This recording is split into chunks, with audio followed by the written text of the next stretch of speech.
Welcome to East Coast Reviews. Today, we're doing another episode of Rate That Beer. This is episode 81. And I got Bumpy Isms with me here today. I just drank a little whiskey and it's like kind of burning. So open beer community beer reviews. I got a few beers to drink tonight. Starting the show a little bit earlier because I didn't go to the gym tonight. I had a bunch of crap that I needed to get done around the house. Finally fixed the furnace, so that was cool. And wrap the night up with some beer reviews. Bubby, you want to do the honors of starting first? Are you ready, or you want me to go first? Happy New Year! Yeah. A little early for that. Yeah, let me get my first beer out. Okay. Figure we'll start slow. Oh yeah. From Samuel Smith out of the UK. I don't know exactly. Whatever. Got their winter welcome mail. It's the 2024 to 2025 winter welcome. It's the old brewery in Tadcaster.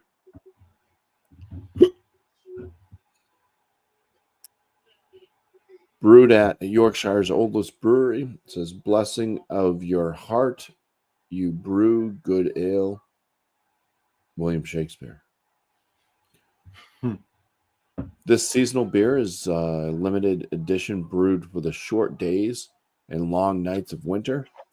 The full body resulting from fermentation in stone Yorkshire squares, and the luxurious malt character, which will appeal to a broad range of drinkers, is balanced against a whole dried Fuggle and golden hops, with nuances and complexities that should be contemplated before an open fire. I don't have an open fire here. I do have my pellet stove going in the dining room, but I'm not going to go sit there. Let me open this. It's 6% ABV. Nice. Oh, I've had that one. Got the perfect pint glass from Sam Adams. Scratched to hell, but still functioning.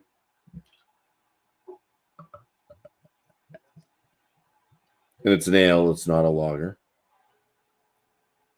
Sometimes the winter warmers and stuff will be like a lager instead of an ale. So, still a little congested, just a bit.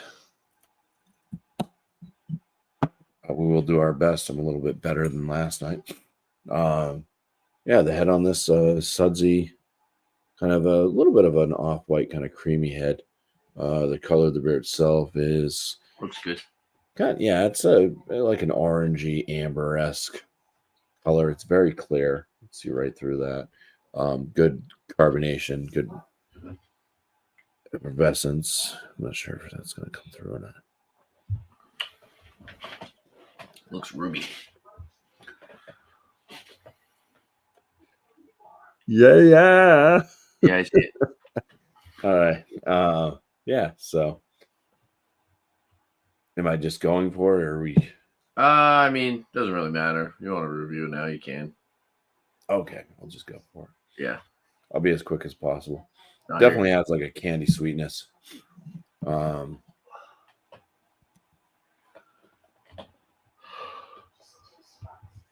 Yeah, it's definitely malt driven. I'd say it's bready with a chance of toffee.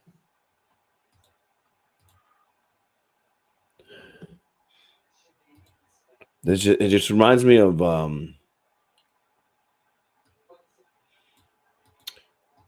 like lollipops. You know those little lollipops that have like the little circle thing that you can put them on your finger, basically. The twine that swirled around. You usually use them like or those little hard candies that come in the plastic clear wrappers. A lot of times you melt them down if you're making like a gingerbread house. Oh, To make the windows. the white and red ones? No. Oh, I don't know what the hell you're Like the talking ones about. that come in like lemon or lime. What are they or called? Orange. I don't know, the hard candies. No, yeah, I'm not talking about the peppermint ones. I'm talking about like the ones that are. It just kind of has like a candy. Oh yeah. I know what you're talking about. Yeah, I see what you're talking about. Lollipop type thing. Yeah, or it could even be like a ring pop. I should have said like a ring pop because that's probably more your age. Honey fruity spring finger. Yeah. Hell is that? Yeah, so it's just kind of sweet, is what I'm basically trying to say. All right. So cheers. Cheers, dude. Honey fruity spring finger. You can definitely taste the English in it. Maybe it's because they're using like Fuggle hops, and you don't find a lot of American brews using Fuggle. Oh, the yeast too. Yeah, I'm sure. Yeah, the yeast and everything else too. Yeah, it tastes kind of a little bit like an ESB. Maybe a little bit more malty, maybe a little less bitter. It's right up my alley.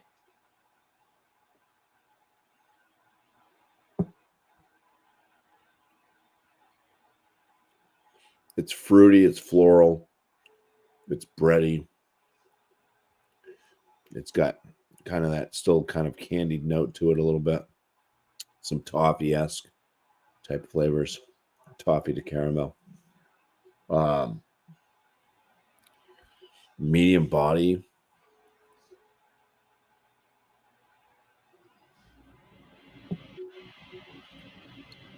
Good carbonation. It's got a higher carbonation level to it. Somewhat a drying finish.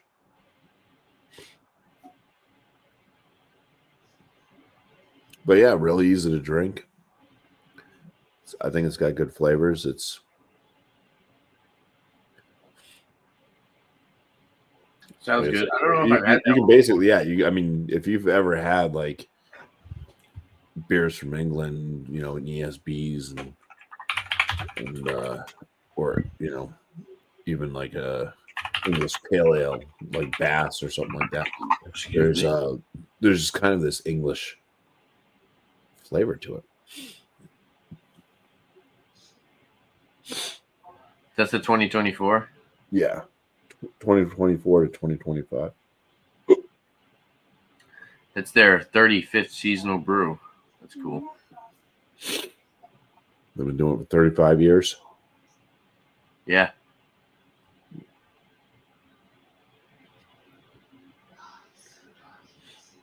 So that's 6%. Yeah. 6%. Suitable for vegans and vegetarians.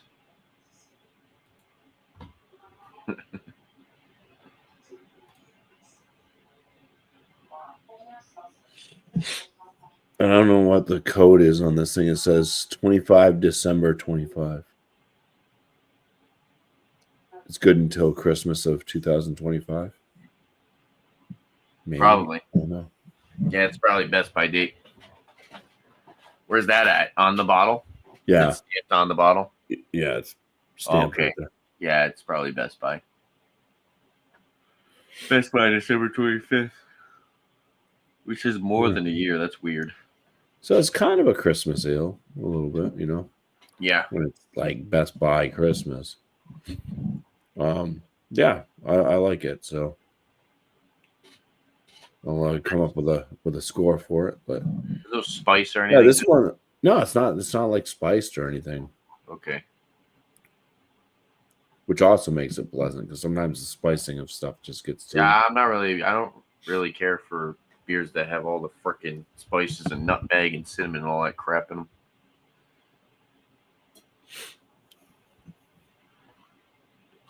Cheers. Cheers, bro. So I was trying to read the description on Untapped. It's pretty much the same thing you said. Pasteurized. What does that mean? It's filtered. Oh. Is that why it's so clear?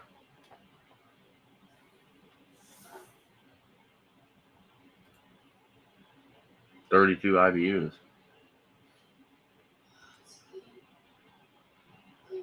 We should do a Christmas beer examination one day. That'd be cool. Or maybe get like a couple of them. Yeah, I was thinking about doing that on maybe like doing a live on my channel Christmas Eve. That'd be cool. I don't know what day is that. Tuesday? I don't know what I'm doing that day. Yeah. Right, we'll probably have Ezra over, but we'll figure it out. Excuse me. All right. So we're gonna drink a beer from New Brewery. This is actually a beer that was gifted to me from Keith, 93 Lumber. It's got a huge dent in the side of it. This is from Conclave Brewing. And these guys are actually out of New Jersey. It's called Lotus Tree. It's an IPA. It's 7.3% alcohol by volume. Brewed and canned at Conclave Brewing, Raritan Township, New Jersey. Canned on 9/19/24. So getting a little bit older on this one. Time to drink it.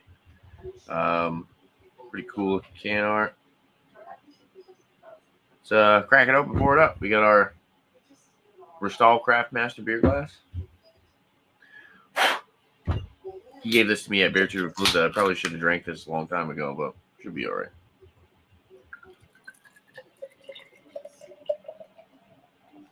I have so many IPAs that I'm just like, I need to just get through already. Wow, that looks really nice. Golden orange in appearance, very hazy, lots of effervescence. We got an off-white, kind of khaki colored head on top, about 3 fingers. Hold some really nice retention. Yeah, lots of effervescence. Nice.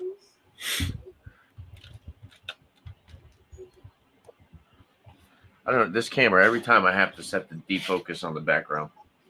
But yeah, looks really good. Some chunkies in there. Nose. Definitely get peach, grapefruit. It's kind of got a little bit of the malty sweetness coming through. Kind of tell that it's starting to be a little bit more malty sweet. There's still a good amount of hop resin though. Yeah, almost like a little bit of like a green hop resin still. Some mango. And then like a very sweet citrus, maybe like tangerine. Let's try it out. Cheers. Cheers.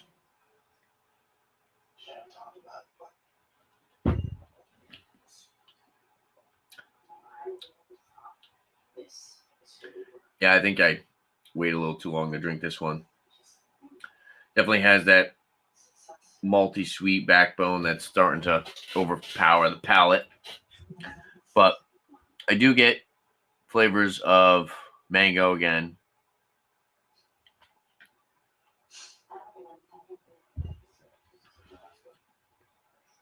More like a mandarin orange. And then it has like this citrusy, slightly dry, slightly bitter hop resin on the finish.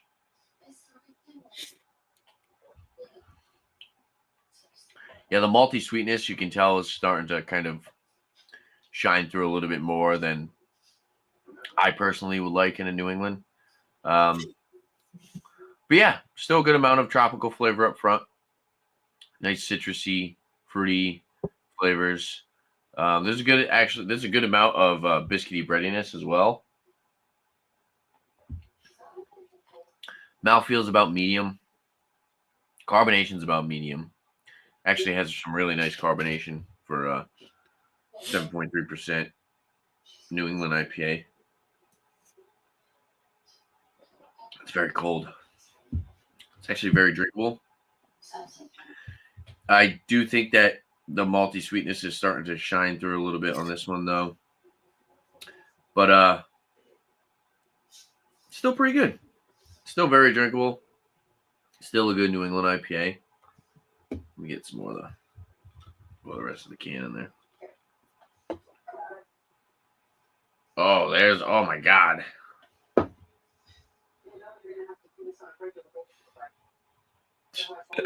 Holy crap. You got worms in your glass. It looks like it, doesn't it? Let's stir them up. It's all the flavor. Wow, there's a lot of sediment in this.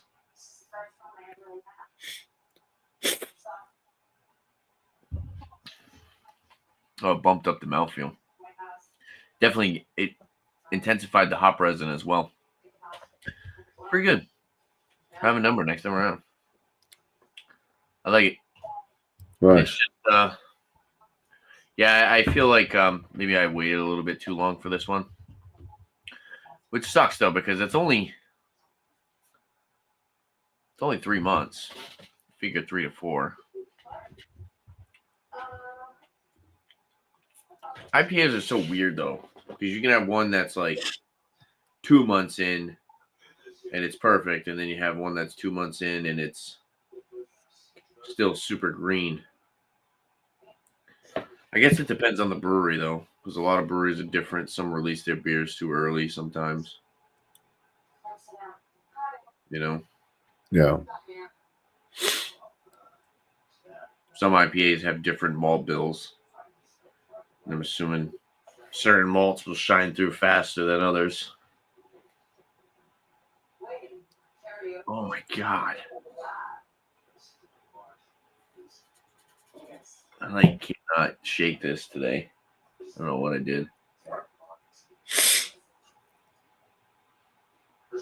Hurts. Yeah. Oh. Maybe you're just ill. Probably. It's possible.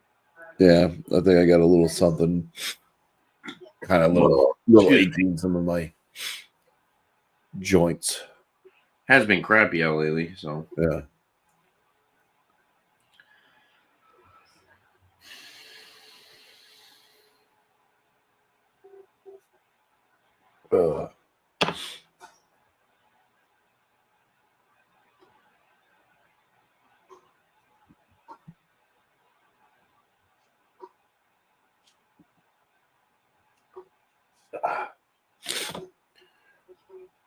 Anyway. I might have to take a hot, steamy shower tonight before bed. why is that? So, my aches and pains out.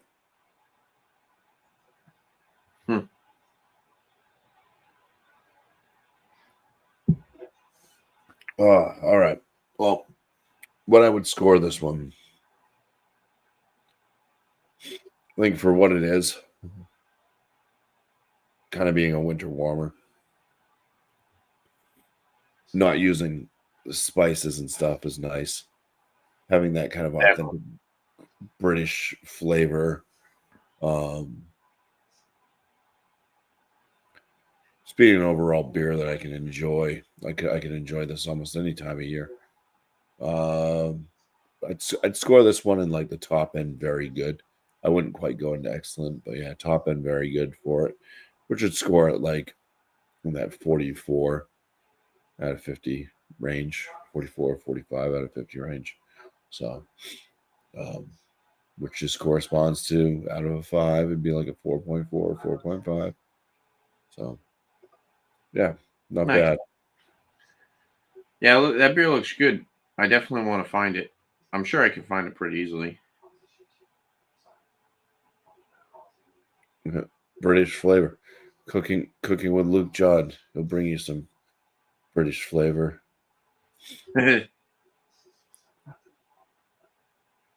Hello, Luke John. What are you cooking tonight? Oh wait, you're probably getting like Cheers, ready dude. for bed. What is it, like 1 o'clock in the morning over in the UK or something? Cheers, Paul. What's up, bro?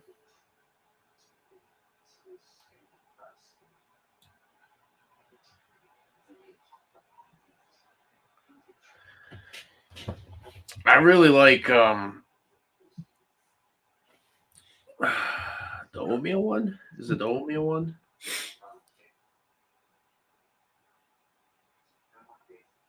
Oatmeal stout. Is that a small bottle? 12 ounce. Oh, okay. Yeah, they come in 4-packs. Don't they have bigger bottles too? They used to. I haven't. The only larger bottle I saw was the Yorkshire Stingo. Really? Well, yeah, the oatmeal stout. That's really good. We should do a that would be cool if we did like a brewery review of beers. And pick a brewery. Well, we used to do that. But a little bit more laid back, maybe. I'll just call laid back. I'll say like, hey, we should get Samuel Smith beers. Then everybody's got to get a Samuel Smith beer. Now the chat's moving. 1 a.m. Bit of a restless night at work at 5 a.m. Yeah, I hear you, man. I have the same night sometimes, Luke John. Nice, Paul. Happy birthday, dude. Happy birthday. Almost down to Tatty Porter. Yeah, they're both very good. Yeah. I don't know if I had the Yorkshire Stingo though. I should pick those up more often because they do just kind of sit on the shelves around here. Which one, the Stingo, or just like the oatmeal stout and their Tatty Porter? Yeah, they're good. They are really good too. And they're not like too high of a price either. So yeah, I know that's another. So that's what it is. Is I'm always hunting for new shit. So yeah, me too. I hardly ever pick up the same brew over again. You know what I consistently buy? I probably should probably stop buying them. Tell them to get new ones. But do you buy Pepsi? You buy Pepsi products? No, I bought a lunch today. Oh yeah, those are expensive. They went up. It used to be $8 a bottle. Now they're $8.25. Oh, I paid $8 for this. Yeah. This one's from September 24th, though. They went up at my store then. Yeah, down the street they're not like they don't move like that. So, you kind of get older ones. I do really like them though. I am a big fan of the main beers. Yeah, I've never had a bad beer from them. I've had beers that I didn't really care for because of like whatever they how they brewed it, but yeah, it was like there was never anything wrong with like the brewing of the beer. Off, oxidized, any of that crap. And never disgusting to where it was like, I can't drink this. Yeah, exactly. It was kind of like, it's a pale ale and it's kind of could be a little more hoppy or could be a little bit better. I would like a higher ABV, especially for the price. True. YouTube seems to be a bit quiet these days. Only on my channel. Yeah, that's because Dio no longer goes live. Go over to Sammy's live stream. He's got like 10 people talking at once. Yeah, and they're all British.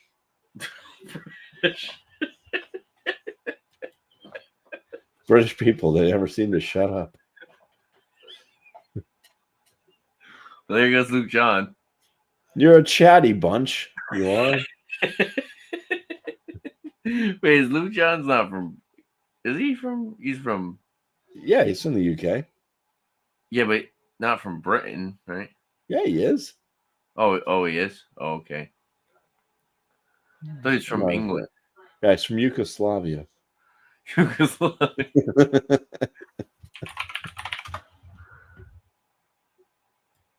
So isn't Paul. PA Brew News. He's from Also in Pennsylvania, bro. oh no, PA stands for something else.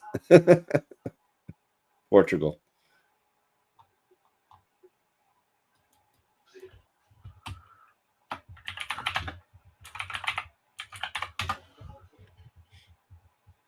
Sammy's probably going live right now. Craig's from England, right? Yeah. Okay.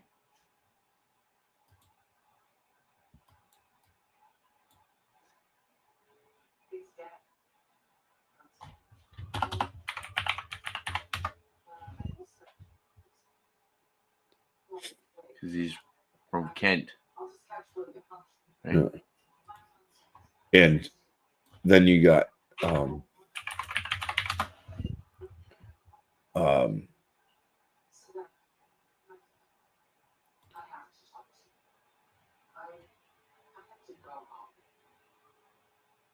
Kent is a county of I England. can't think of people's names. Craig is a little Kent. Little Kent.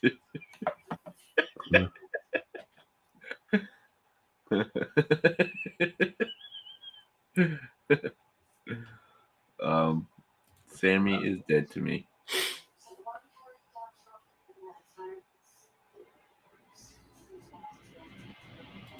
Yeah, it's a continuation. It's part 2. So he's doing like a season. Oh no, it's more like a, what do they call those things? Like Stephen King's movies would come out and they'd have like a series. Yeah. It's an 8-part series. So stay tuned. I'm an American. I get confused easily. Bumpy's face. What? I said I'm an American. I get confused easily. Look at this crazy. You about to sneeze or something? Me? No, I was like rubbing my eyes and stuff. Rubbing your eyes with what? Your eyelids? Oh, like right now? No, I just had my glasses off and I was just rubbing my eyes. Well, you must have froze then. Oh. I probably didn't freeze and I had my glasses on. Yeah, I was 24 reading hours. stuff.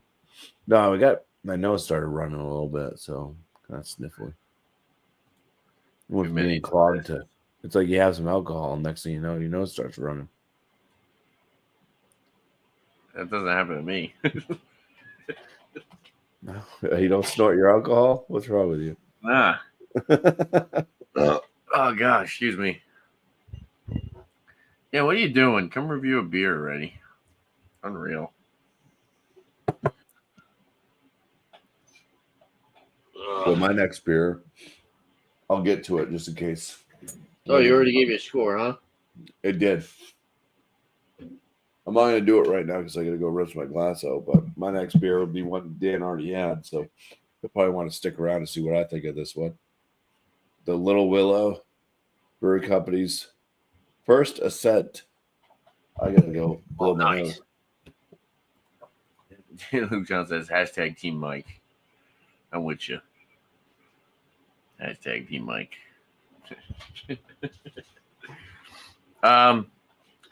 For this beer, not gonna lie, I'm a little disappointed. More so in myself. Oh, there's an elephant in the room.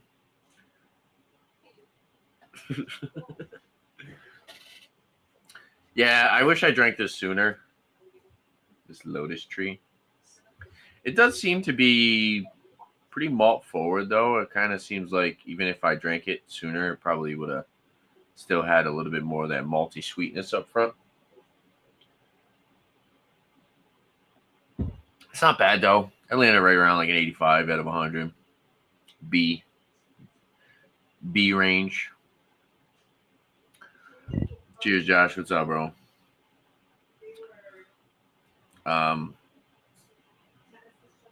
Unreal. Drink that beer. You know what? If you put a show up, you put a live called Drink That Beer, I bet you any money Dan probably would join you. So, cheers.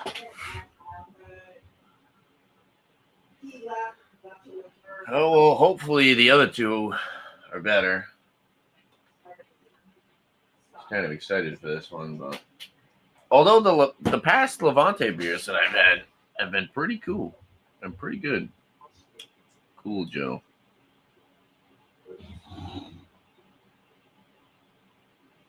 She came knocking at the door, saying,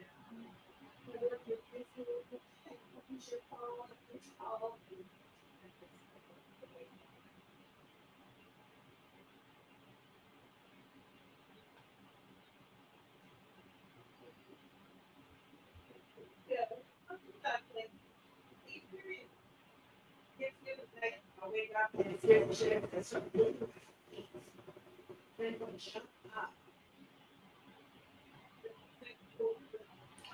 Drink that beer.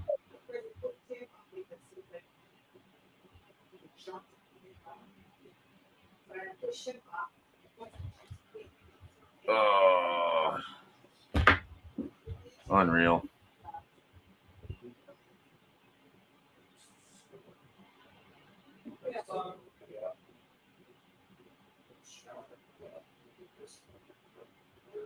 Well, last night reading something, I got up because he started to this over there, and I was like, that was just Unreal.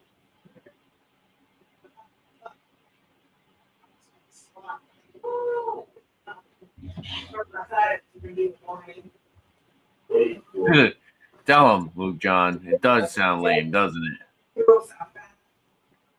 Rate that beer's cooler.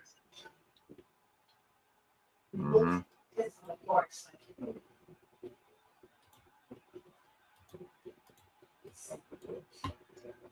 I've never seen this Yorkshire Stingo.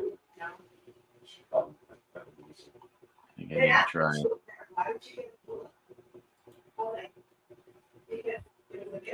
Some of the oak casts at Samuel Smith's date back more than a century. Oh, it's a strong ale. That looks good.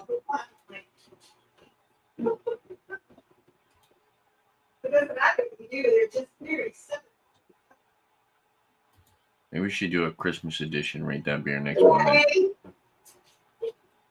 Good thing I don't live too long. Nothing. What'd you say? I'm saying that. Yeah. So it's a good thing I don't live too long. Wow. Actually. Oh, no. Not cool, Bumpy. I don't know what's going on. 11 rolls. 11. It's an old English. It's English for us. Nice, dude. I want to try it. It It looks really good. Josh, you still have that Barrique Schwartz beer. If you still have that, review it. Joe, what a boring name.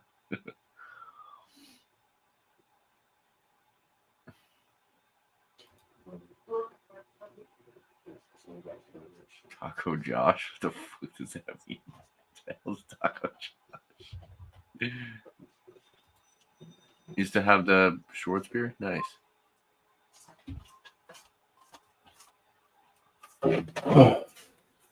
Matthew, Mark. I'm coming back and rinse this out. All right. Wow.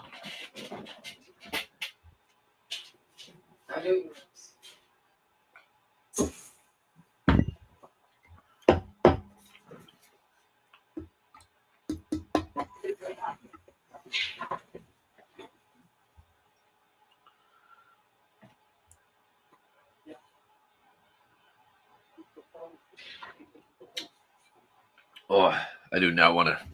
Oh, that freaking sediment. I'm trying to leave it at the bottom of the glass. Too much. All right. Woo! Sorry. I went out and started chatting with the wife after I blew my nose. Oh, ugh. I drank a little bit of that. It's not the greatest. You know what? Now you're going to have the shits. No, I didn't. That's what I said. I drank a little bit of it. All right. Not all of it. Unreal. Do you recognize that can art? I mean, they all look the same, so. Well, no, she's like in a leotard or something. Shorts and a tank top. She's about to climb that rock. First ascent. Why doesn't she climb the tree? New England IPA. 7%. Now she's climbing other objects. She climbed the she climbed the tree too many times. Now they had to put another thing. All right, so I know that they talk about stuff at the bottom, so let's cover. It says First Ascent is a double dry hop New England IPA hopped with peacherine. That's Treehouse's new favorite hop. Nectaron and Citra. He climbed the tree too many times. Cover up the flavor notes. I'm sure peacherine's in this and Nectaron. It's going to probably be peach, orange, tangerine.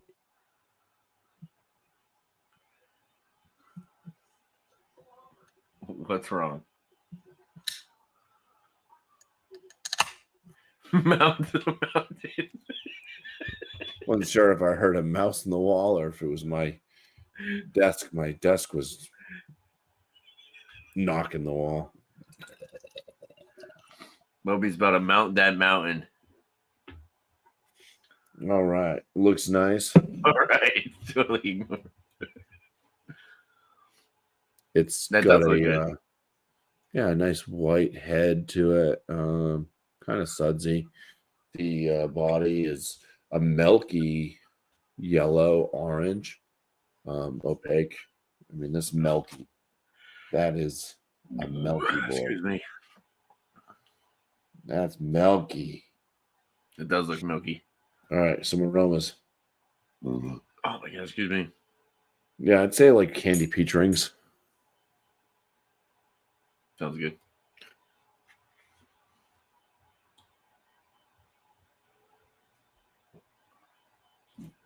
I'd say it's mostly peach, but it's candied, like gummy peach rings. Yeah. I'd say there's a little bit of another citrus tone to it, but I can't pinpoint if it's like tangerine, orange, if it's more pithy. It just kind of has this kind of orange citrus type tone. Cheers. Let's take a first sip. Cheers, dude. Please be delicious.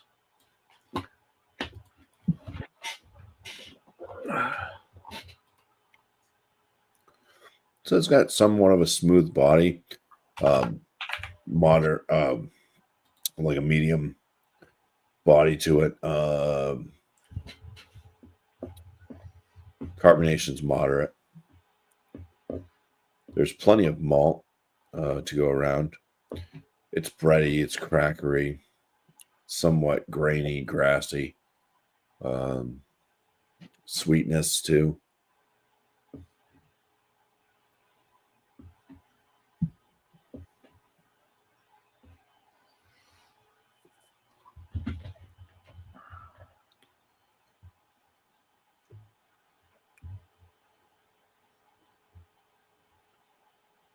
Say it does lean a little bit towards like a white peach, but it's a little bit on the bitter side because the bitterness does hit. Tends to have kind of an orange pith, leaning like going into the bitterness. But still that grassiness is definitely lingering on. I'm not even sure when this was canned. I don't know if they have canned on dates or not. I don't see one. Yeah.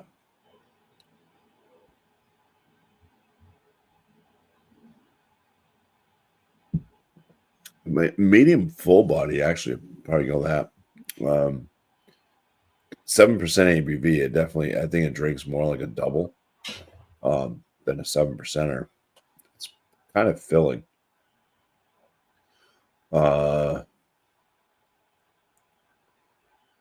Yeah. So, I mean, I'll think of a score on this. Let me just read the bottom here. Okay. Look for notes of peach, pineapple, and citrus.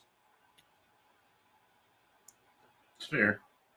I couldn't tell you I was getting pineapple, but there was definitely peach, mostly in the aromas, I would say. And then there was the citrus. Like I said, I couldn't tell if it was like straight up tangerine, orange, whatever, but it does have that kind of orange, pithy bite on the finish and some grassy. Pretty good. Yeah.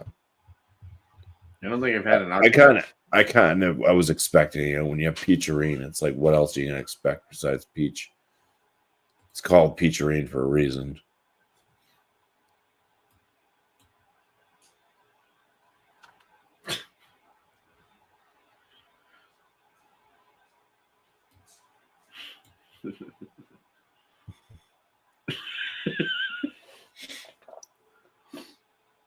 Yeah, I don't think I've had a bad one by them.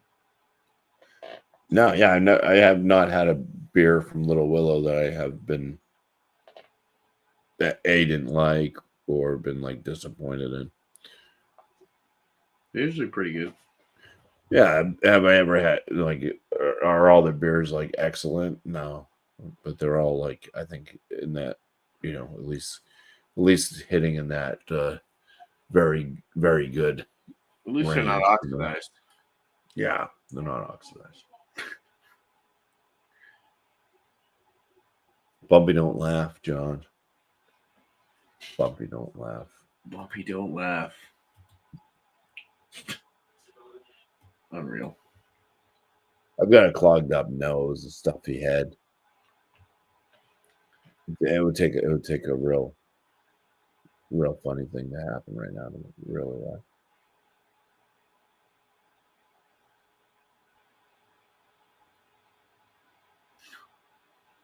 I am somewhat of an asset. Somewhat of an asset. Yeah. Remove 2 of those letters.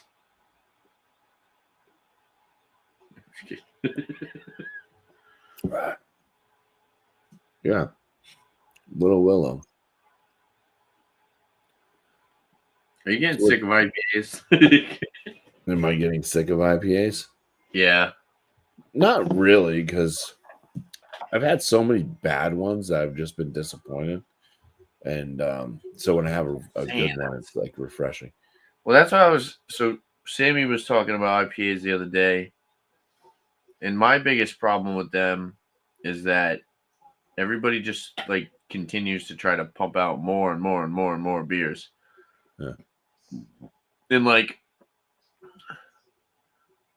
more than 50% of the IPAs that I buy nowadays just aren't that good. Yeah, a lot of them taste the same. They're just not good. They're just like okay. Yeah, so that's the thing is like a lot of the times I'm just still like searching for that like whale out of exactly. And there's so many minnows that so I'm not sick because it's always the search. And like I found one that was like one of the best that I had in a long time, and I bought one single can of it, and it turned out to be the beer that I should have bought like as many 4-packs of that as possible. 2 4-packs, yeah, and I haven't seen it since. It hasn't been back. Yep. It was from Modest Man. It was called Acid Raindrops. I think I remember you talking about that. Yeah, the thing that was just like, holy shit. Yeah. That brought me back to the day of like my first time ever having King Julius or just Julius from Treehouse. Like my very first Treehouse beer. It was like, what? Yeah. Oh, I know. So, yeah, it was damn good. I think that's why I like it sold out quick. I should have grabbed, but I didn't know because I've been screwed over with beer so many times. I didn't want to waste money. How many times have I bought like Equilibrium and stuff like that, 4-packs, and like Yeah. they're all oxidized. It's like, well, there's $23 down the drain. Mm-hmm. So, Did I like the cattails last night? cheers, John. I don't know if I was too crazy about that one. Oh, the Violet. The have you had Violet by Tilted Barn? Violet or Yes. violence? Oh nope. It's Dan, what's up, dude? Oh, speaking of violence, Violence. I think he is. What is it? Violent by design or something? yeah, he's a violent femme.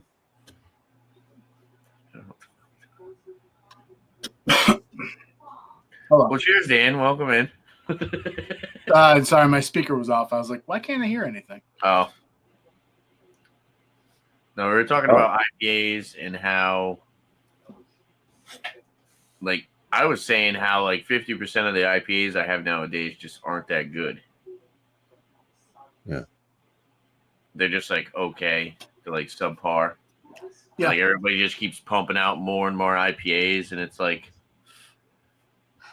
you're pretty much taking a chance every time you buy one now. They're better than the other half.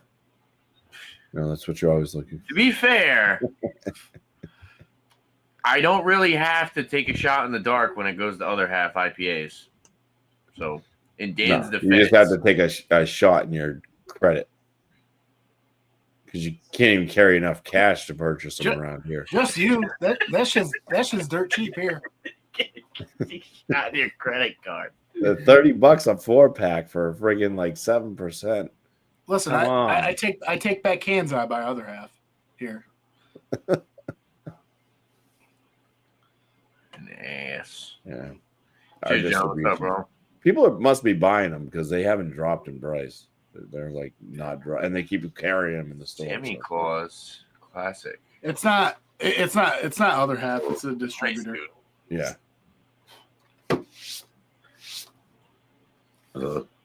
Well, like, Long Live's getting to the point where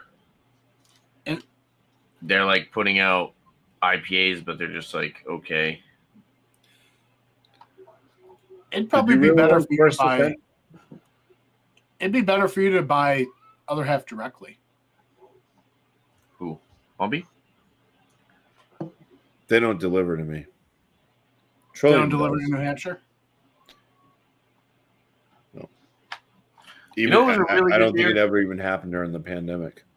You know, it was a really good We were IPA. waiting, and they kept like skirting around us. Going back to that topic, you know, it was a really, really good IPA.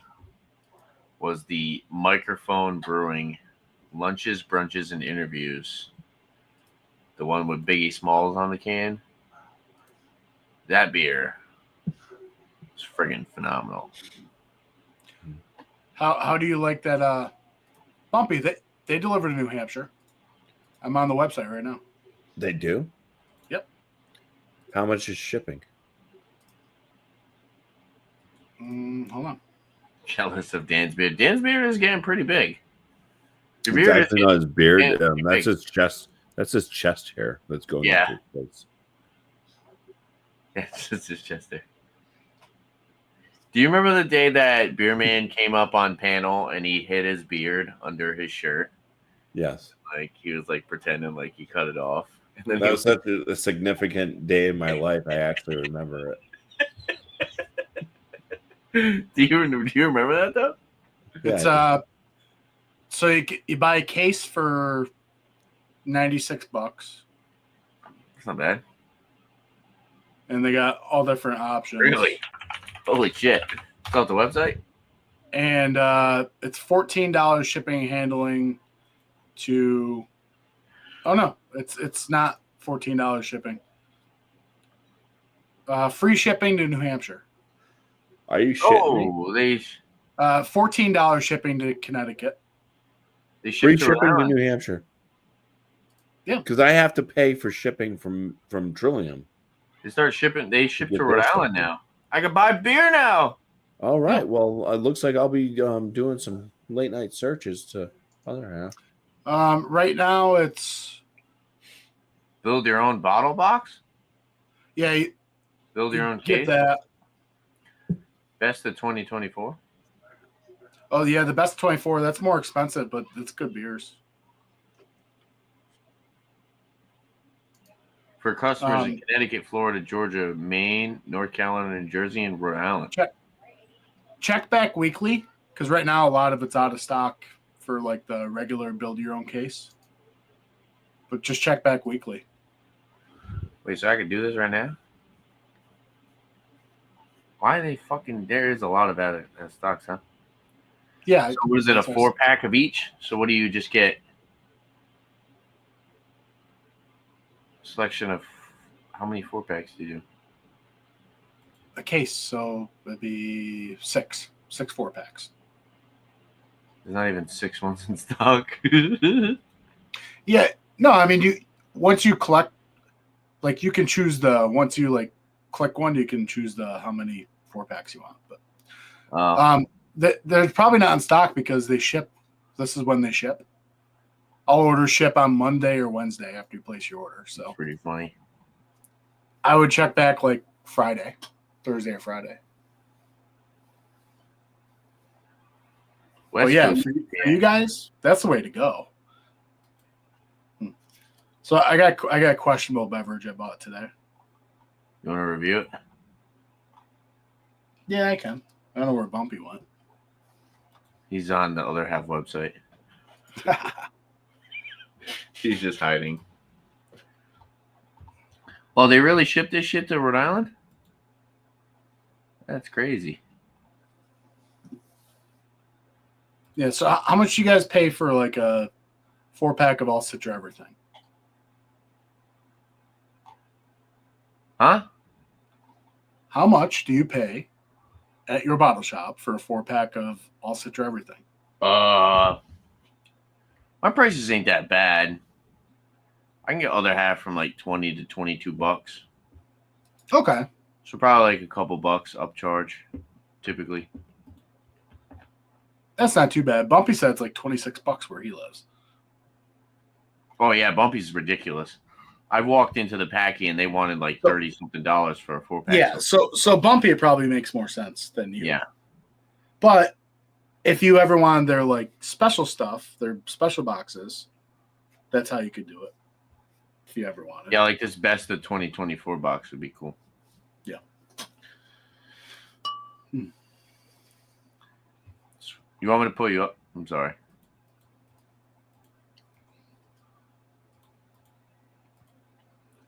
Excuse me. Damn, I keep burping. Of course you can come on up. No, I still have 2 beers to review, John. So send you the link if you're not in the whiskey examination. Go for it, Dan. Sorry. So I was buying beer today, and I was just every once in a while I'll check like the tall boy section, like the single, like not the single section, but like the deuce section. Sometimes they get cool stuff in or whatever. Anyways, so I've always seen this, but I just never bought any because I want to buy a whole 4-pack. This is from the Mighty Squirrel Brewing Company, and this is their double cloud candy. Nice. I've had that before. So it was like $5 for the stovepipe here. So yeah, 7.8 ABV. They give like tasting notes and shit. They're out of Waltham, Massachusetts, but no hops. So I'll have to look up the hops when I'm done. Oh, John's the basement. So I figured that's pretty cool to just buy it for like $5. You don't have to buy like a whole thing. I've been there a few times. Yeah. So we'll see. I've heard like mixed things. Oh, I didn't even say canned on date. Canned on date is 11/5/2024. So yeah, about a month and a half, give or take. But, Nice. yeah. I mean, To be honest, it looks like an EQ beer, oxidized as shit. But we'll see what happens. It could be just the color of the beer. Could be. Yeah, I don't know. It's see if I can get nose through all the giant head on it. Hi, John. Hello, Dan. That is a good beer that is very popular in Massachusetts, and Okay. they have they are in Waltham, but they have a newer location in Boston. And my wife and I actually went there before a concert recently, and it's all it's a really cool second location right in the heart of Boston. But yeah, Mighty Squirrel is on draft like. Any restaurant or bar you go to, the cloud candy, the double cloud candy, like it's a staple here. Right. Okay, so you've had this one. Yes. I actually like the original cloud candy better, the non-imperial version. All right. So before I sip this or smell it, is that the appropriate color? Yes, that is what it looks like. All right. Fair enough. All right, let's get a whiff. Good to see you, Dan. It's been a while. Yeah.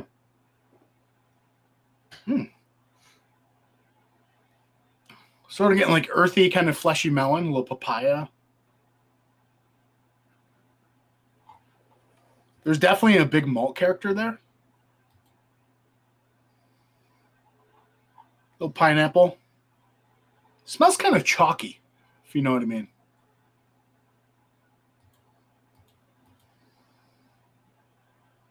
Definitely smells sweet. A little bit of floral pine. Smells pretty good. Let's take a dive in it. Cheers. Cheers, dude. Cheers. $100 for 4 bombers, Dan.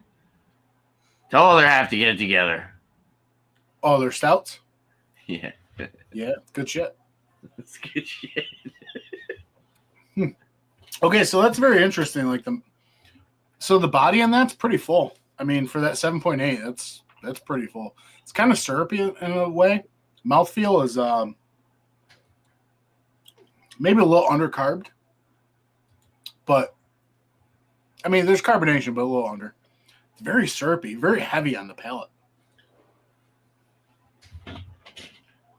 Yeah, all the fleshy melons in the world.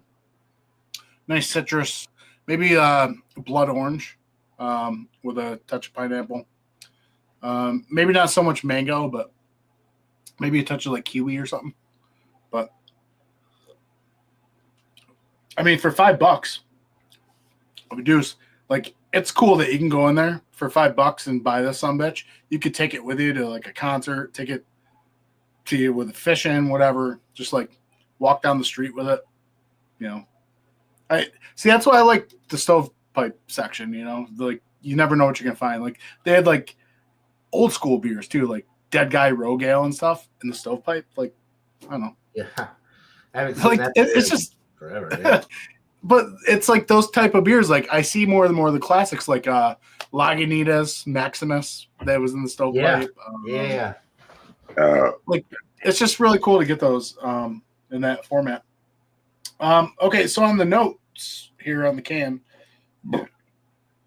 juiced up with big notes of mango, citrus, peach, melon, and papaya. Finishes luscious and smooth. So I got a lot of that. I guess I didn't call out peach. Called out melon, papaya.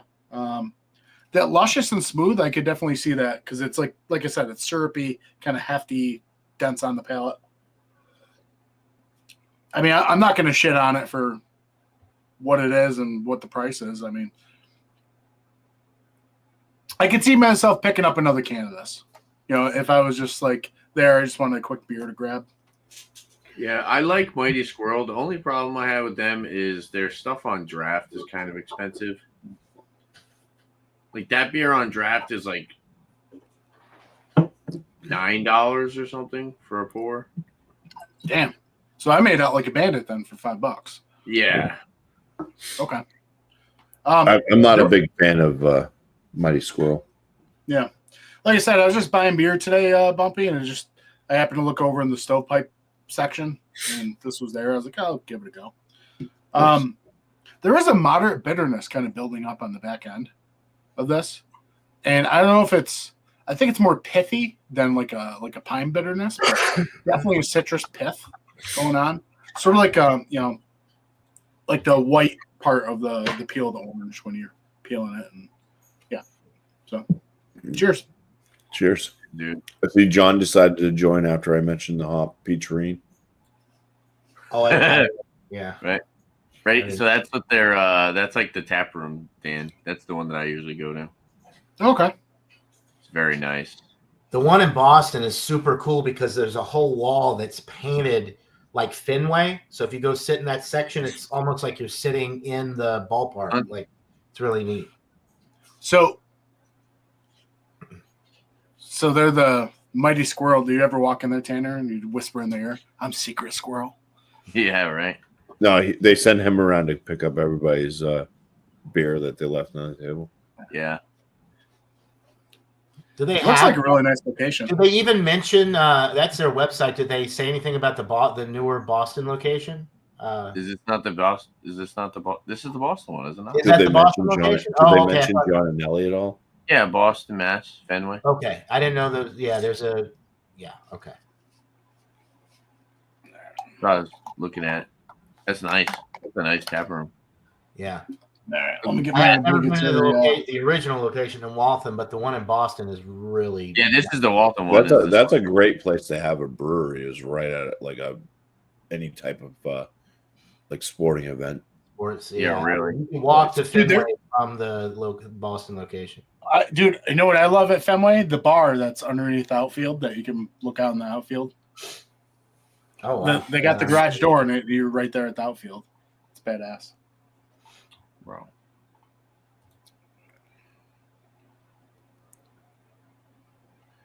At Minute Maid Park, they only have orange juice. All right, never mind. Hey, Bumpy, you're better than that. What are you talking about, Boney? It's in juice. This is a bad bumpyism. The Astros feel. All right, I'm going to drink my beer now. All right. I haven't had a beer. Well, I have had a beer, actually. This is my second beer. But I haven't had this beer yet. I bought a 4-pack today. I was really excited to see it because I love Spyglass and I love Modest Man. Bumpy may have already had this beer because he does a lot of these collab, or he's closer to Modest Man than me. Sorry for the lighting, but this is a collab between Spyglass and Modest Man. It's called Cold Fusion. Nope, never seen it. All right. It just came out. This was canned. Oh, but have you seen this one? You're going to try to one-up me before I even drink my beer? I have not. I have not seen that one. Son of a Yeah, bitch. it's Modest Man and Barreled Souls. Yeah, what is this? A pissing contest, bro? Okay. So, no, I have not seen that one yet. But anyway, yeah, Modest Man and Spyglass, two of my favorite breweries when it comes to New England IPAs. Cold Fusion, double IPA, clocking in at 8.2%. And there's the date. I was looking at the bottom, but the date is actually right there. It was canned on November 27th. So pretty fresh. Shit. Not fresh by Treehouse standards, but fresh for, any other brewery standards. Wait, that's All right. Spyglass? Spyglass and Modest Man collab. Yeah, Spyglass brewed. But it just says, let me see. It's brewed by Spyglass. There's a canned on date. It's got to be by Spyglass. I think Yeah, it's that's what Spyglass. I'm getting at. Brewed in collaboration with Modest Man. So yeah, it's Spyglass brewed Yeah, in collaboration with Modest Man. Modest Man doesn't put dates on their cans. That's what I was kind of getting at. Oh, yeah, that's true. They don't. But when they do collabs, maybe the other breweries are like, you better put a fucking date on it. Nope. There you go. I think if they had a date machine, they would use it. That's a beautiful looking beer. White grapefruit juice in a glass with a head. So it looks like nice, and it's completely opaque. You can't see anything through it. No light, no nothing. Looks like a good, juicy New England style IPA. Loads of tropical citrus notes. Maybe a little bit of mango in there. Kind of some like wheat bready malt type notes. That's about it. It smells good, but when you've had as many of these New England style juicy double IPAs, it doesn't smell much different than 100 other juicy IPAs that I've had, which is one of the reasons I like the Mighty Squirrel Cloud Candy so much, because you get so much melon and like different cantaloupe melon type notes that you don't get with a lot of these New England style IPAs, which makes the Mighty Squirrel Cloud Candy unique. You need to try the regular Cloud Candy, Dan, because I think you like that one even better. Usually I like the original versions better, but for whatever reason, the Mighty Squirrel Cloud Candy and the blue can, I like that better than the double Cloud Candy. Yeah, the double Cloud Candy I had was oxidized. I'll look for it if I can find it in the. I think you put off like oxidate, like somehow. Yeah. He just got oxidation just coming out of his breath. I never had an comes out of his mouth and the glass before he even drinks the thing. Yeah, I never had an oxidized beer before I met Bumpy, and then every time I go over, out with him, it's like Bumpy can't win. He either gets oxidized EQ or EQ with Enigma. Either way, you're fucked. It was an enigma that it wasn't oxidized. Yeah, this is really good. So, tropical citrus, some tangerine, maybe a little bit of lemon zest in there. There's some we were talking about melon earlier. I'm getting a little bit of melon with this. Johnny loves his melons. We get a little honeydew, cantaloupe action in there. Really nice and bready in the middle of the sip. A little bit of like a wheat bread malt profile. Medium bodied. None of the alcohol coming through at 8.2%. Kind of some nice spritzy carbonation in there too, which is kind of surprising. I wasn't expecting much carbonation, but it's got a good, I would say, on the lower side of medium with the carbonation. Super smooth all the way through. Got a nice kind of creamy mouthfeel and juicy throughout. And then as you swallow it down, it just kind of drops. It doesn't have a lingering finish. Just makes you want to go right back in for another sip. Johnny talks fast like Darwin. Nice head retention and glass lacing. Go fuck yourself. Yeah, but Darwin has the fast hand movements. And yeah, that's it. I'll keep sipping on it. I'm really enjoying this beer though. I knew I would like this, especially since it's brewed at Spyglass. I will say, Modest Man, I have kind of not avoided, but when there's other beers available, like from Spyglass or I don't even like BBCO, like Burlington Beer Company, I tend to pick up IPAs from them over straight Modest Man beers, at least at my local package stores, because there's no dates on the Modest Man cans. And a lot of times I feel like I'm getting older stuff. I knew that this was fresh, so I went with it. But yeah, some of the Modest Man stuff I bought, like Don't Give a Fuck and like Lemon Life, the lemon one, Life Gives You Lemons or something, like, which I've had in the past. Those are both beers that I don't really care for. I've bought 4-packs of them recently, and they've been not shit, but they've been definitely inferior to the same beer that I bought months prior. So I know that they were old.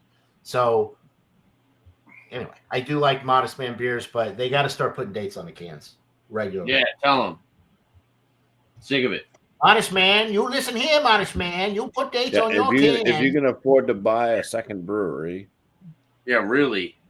Fucking 90%. I mean, it's not different. I don't know why I didn't realize that Modest Man didn't put dates on their cans, but now that you said it, like I've never been able to find a date. I thought maybe I was just a dumbass and I was looking in the wrong place, or it had been smudged off or something. But yeah, that's stupid. It's on the inside of the can.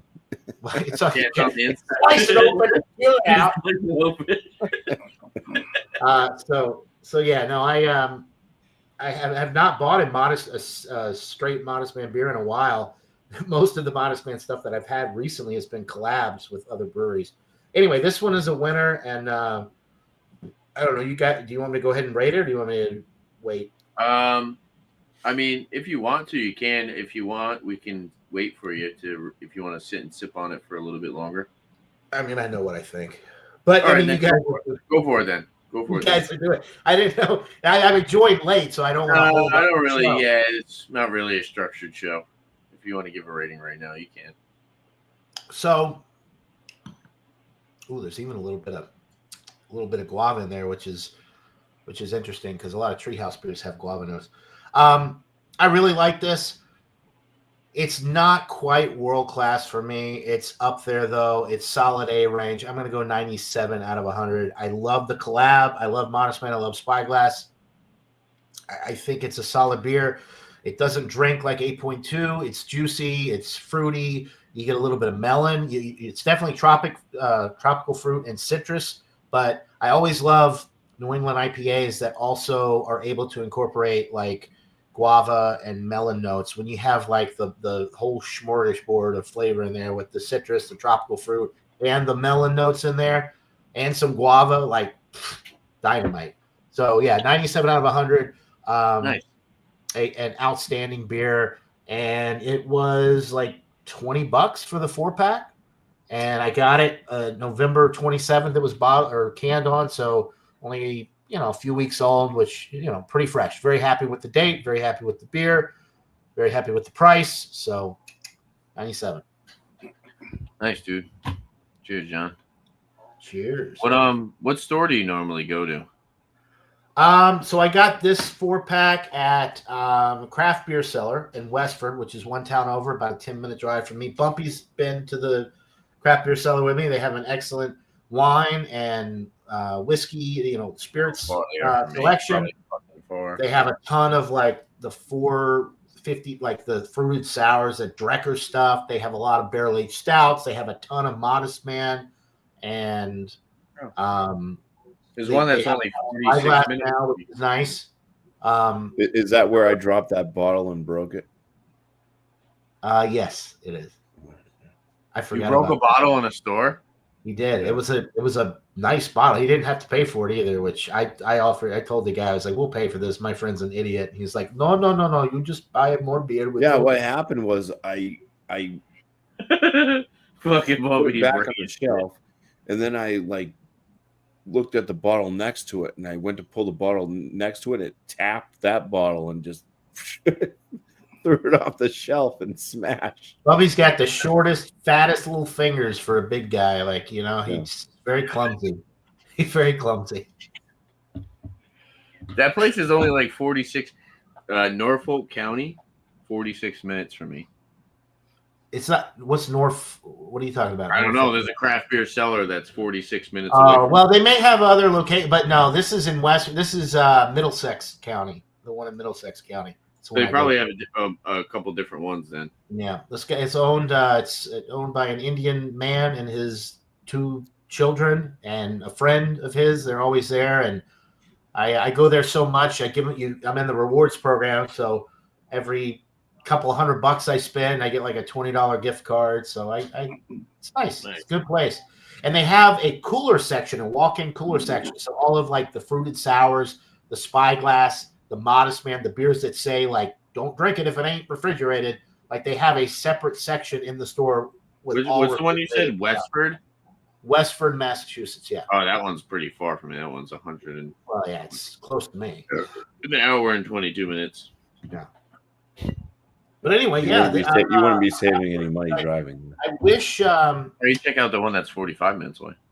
I wish I could get more fresh, Modest Man stuff, and it's not a knock on the craft beer cellar because they get a ton of fresh beer, but like and they don't date the cans, so the craft beer cellar, they're getting these products, they don't know how to.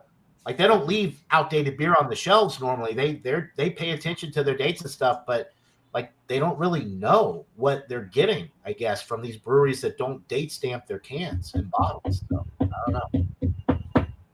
In the world we live in today, in this craft beer society, it makes it tough for independently owned like craft beer retailer to like. So what you'd have to do, John, is if you see Modest Man beer, you'd have to go onto their like Facebook page and see when they posted that they released it. That's too much work. I should, as a consumer buying your product, if I have to take that, I just won't buy your beer. The only reason I bought this beer because it was brewed by Spyglass.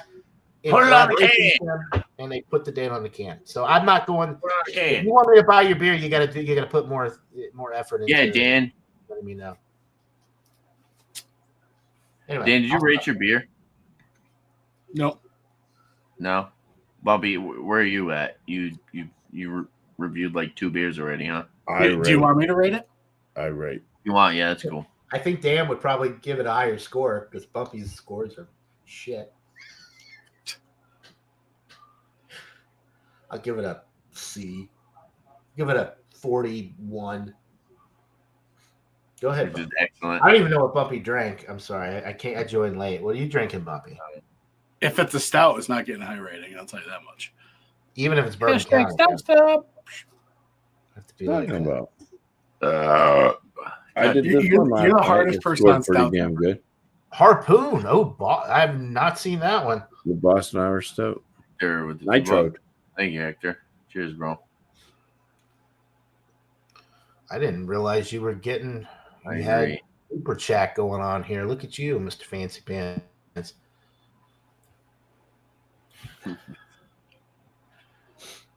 You'll get The like first 20 donation. cents of It's the that. first donation in like 6 months, okay, John? I hope after YouTube takes its share, you get like what, maybe like Like $40, $1.60. Like $1.60 probably. buy yourself a stick of juicy fruit gum. YouTube's better than Twitch. Twitch does 50-50.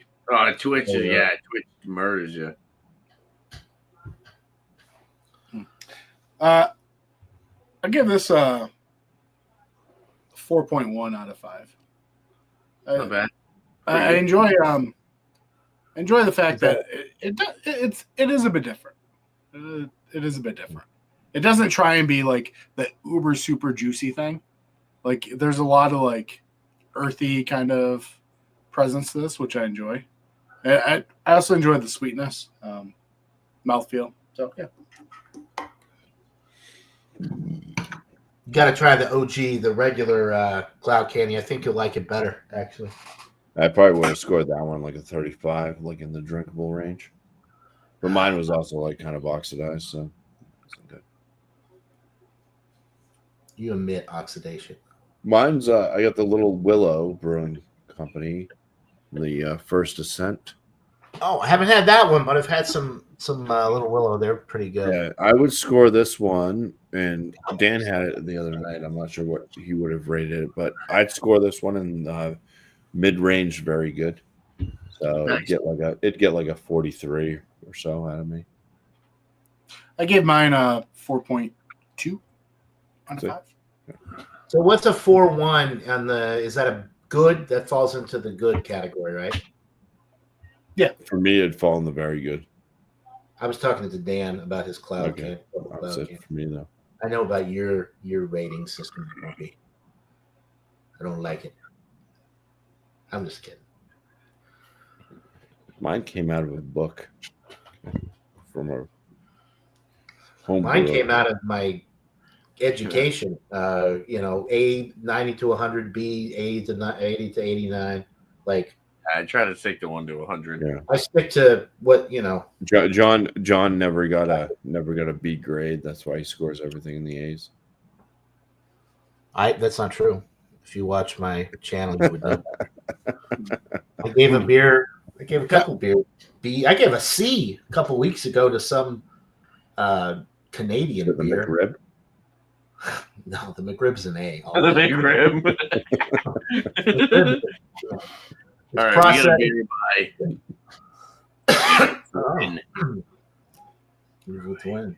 Oh, is that their most popular? Oh no, never mind. Nah, it's the Greenhouse German Pils, conditioned on American oak. I'm really disappointed in that name Why? because Evil Twin usually has like paragraphs of nonsense for names of the beers, and it's pretty cool. I mean, this is pretty friggin' long. No, but like it's like weird shit. Like, yeah. For Evil Twin, I would expect it based on that label. Believe me. It's 5% alcohol by volume. I know what you're talking about. Oh, I know. I've had my fair share of Evil Twin beers. They're distributed by 12%. North Haven, brewed by Evil Twin Brewing. So Evil Twin, I believe, goes there and brews their beer there. And then distributed by 12%. I actually went to the 12% location. It's a good spot. It's a really good spot. John, you should check that out sometime. It's really cool. They have like ton of different breweries. Oh no. Ugh. Why it exploded like that? I don't know. I think you're about to find out. It's leaking all over the place. All right, hold on. I'll bring it back. It's making a mess. You ever see the meme of the dude at the table and it's got the banner in front? He's got the mug. He's like, change my mind. It's like got the subject and change my mind. I feel like if there was like a job recruitment place with two tables and you had John and Ellie at one and me at the other, it'd be like the treehouse table and the other half table. You can't go wrong with either. Other half. I went to other half in Brooklyn with Michael Kormaroff, and it was fantastic. The beer price was also. I pay a lot less at the brewery down in Brooklyn than I do up here for other half. But I don't get a ton of other half stuff. So I think they mark it up just because they know what they've got, and people that live here. A lot of it's the distributor, though. It's all hype. Yeah, it's a lot of hype. Like the beers are good. I buy that shit in the grocery store here for cheap. It's like imagine if Troon distributed beers. Yeah. But anyways, John is the treehouse. What I am to other half. Yes, there you go. Pretty much. Oh, I think I have. I mean, John might be a little bit worse, to be completely honest with you. I'm at, what is it? I'd have to look it up. I believe I'm at like 483 unique check-ins on other half beers. Yeah, I think John's got you beat with beer reviews on his channel for Treehouse. Oh, no, I'm not talking about reviews. I'm just like beers I've had from. I think John has the entire Treehouse portfolio under. Don't be ridiculous. I mean, I've had a lot of Treehouse beer. John's got Nate tied up in his basement. Yeah, seriously. What are you going to review? What are we brewing next, Nate? Don't be silly. I don't have him in the basement. I have him under the shed. Milking Nate's nipples for barley wine. Yeah, seriously. Right. With I was going to put out a wheat wine. I didn't lose too much, but I love it. Dude, that's crazy, dude. What's going on over there? It's freaking exploded on me. Hazy straw color in appearance. Good amount of effervescence. So, this is a German Pilsner conditioned on American oak. We got this 2-finger bone white, nice. Different sized bubble head on top. Very foamy. I don't want to spill it. Nose. Smells really good. I get like the noble hops, so I get like this spicy hop aroma. It's biscuity, bready, but then you get like a slight funky acidity to it from the oak.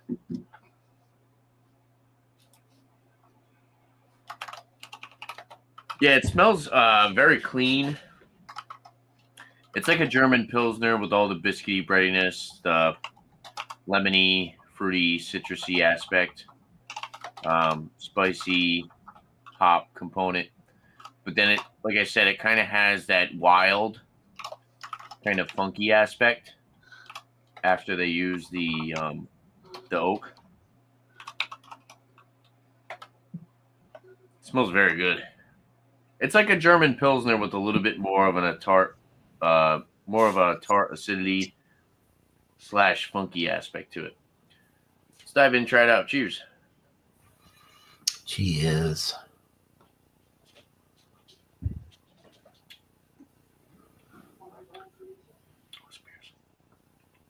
This beer is like phenomenal. I've had this for a little bit now. I think I reviewed it on someone's channel. So I've had this can in my mini fridge for maybe like a month or two now. I remember really enjoying it the first time I had it. Yeah, it's imagine a German Pilsner, right? So you get the biscuity breadiness, the lemony, fruity citrus. Like you said, like that slight spicy, noble hop aspect. But then it has a slightly more tart finish. And then I think the oak itself becomes a little bit more noticeable. It's a little bit more drying. You do get like a lingering oak, like woody finish, but it's also kind of funky. Kind of got that wild yeast aspect to it, and it's almost like maybe like a slight touch of vanilla. I don't know if anybody's had the white oak High a long time ago. Cigar City used to do that. I remember that beer from. I don't get. And Cigar City died off over here too, beer bro. from them anymore. Yeah. Yep, same here. But the white oak High Dan with the Darwin picture. The white oak High was really good. That was like High like more West Coast style IPA, but then it had that vanilla note. This has a little bit of that vanilla note on the palate. This is really, really good. Carbonation's higher side of medium.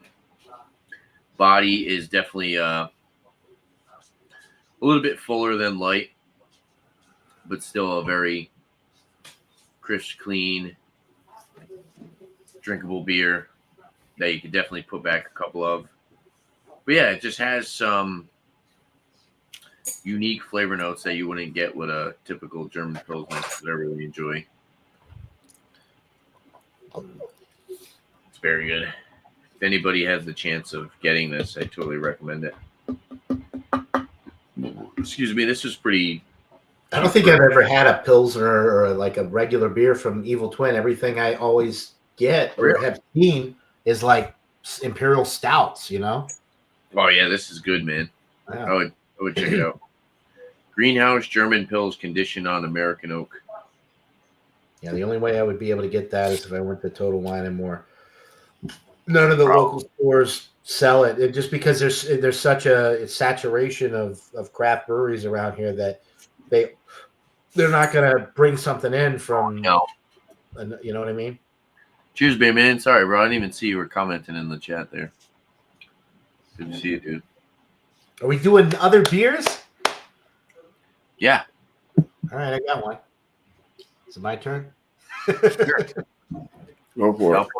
If you're ready. All right. Yeah, I'm ready. I already poured it. So I bought a 4-pack of this today. Haven't had this beer in years, but I loved it when I had it years ago. This is the Santa Claus Classic. This is from Eggers or Castle Brewery in Eggers, Austria. It doesn't say beer anywhere on the label, but it does say malt liquor. It's a 14% malt liquor from Austria.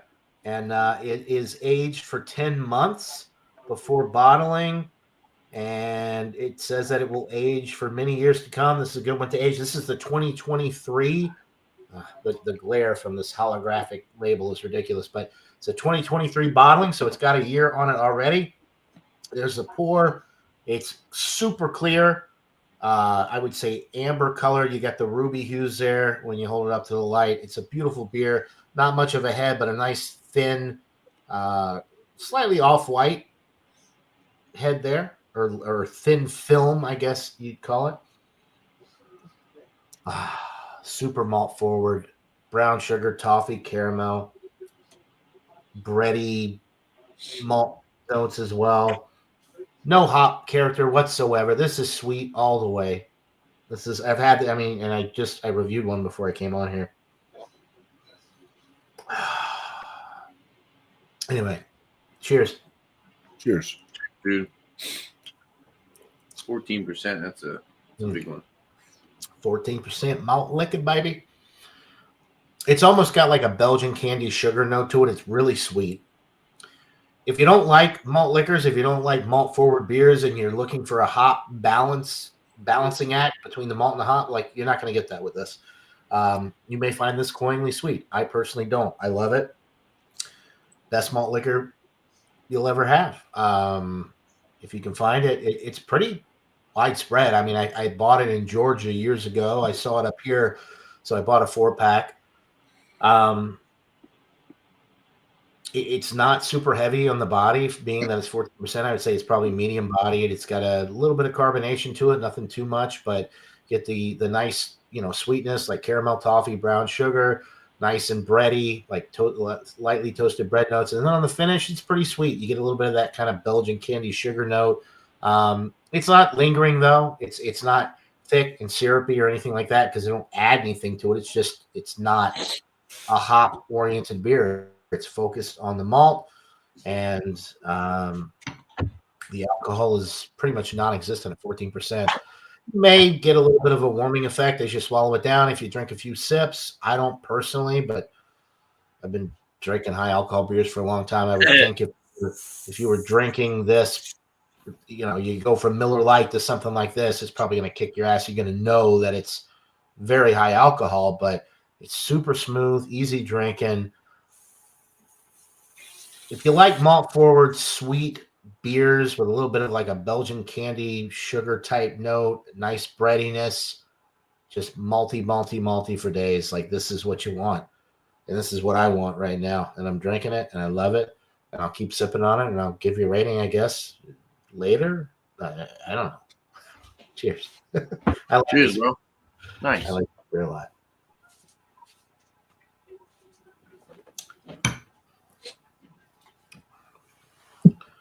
Wow, Cheers, Josh. Have you seen the limited edition one on that one, John? I have seen other this is the classic, the OG, yeah. But I have seen there's a red label. I think like Josh. Yeah. I don't think I've had it, but I've seen it. Yeah, they have the limited edition one. It's the same thing as it's a Sammy Claus Classic, but it's a blended version of it. Comes in a big bottle. I would 14%. I tell you. Anyway, yeah, that would be good.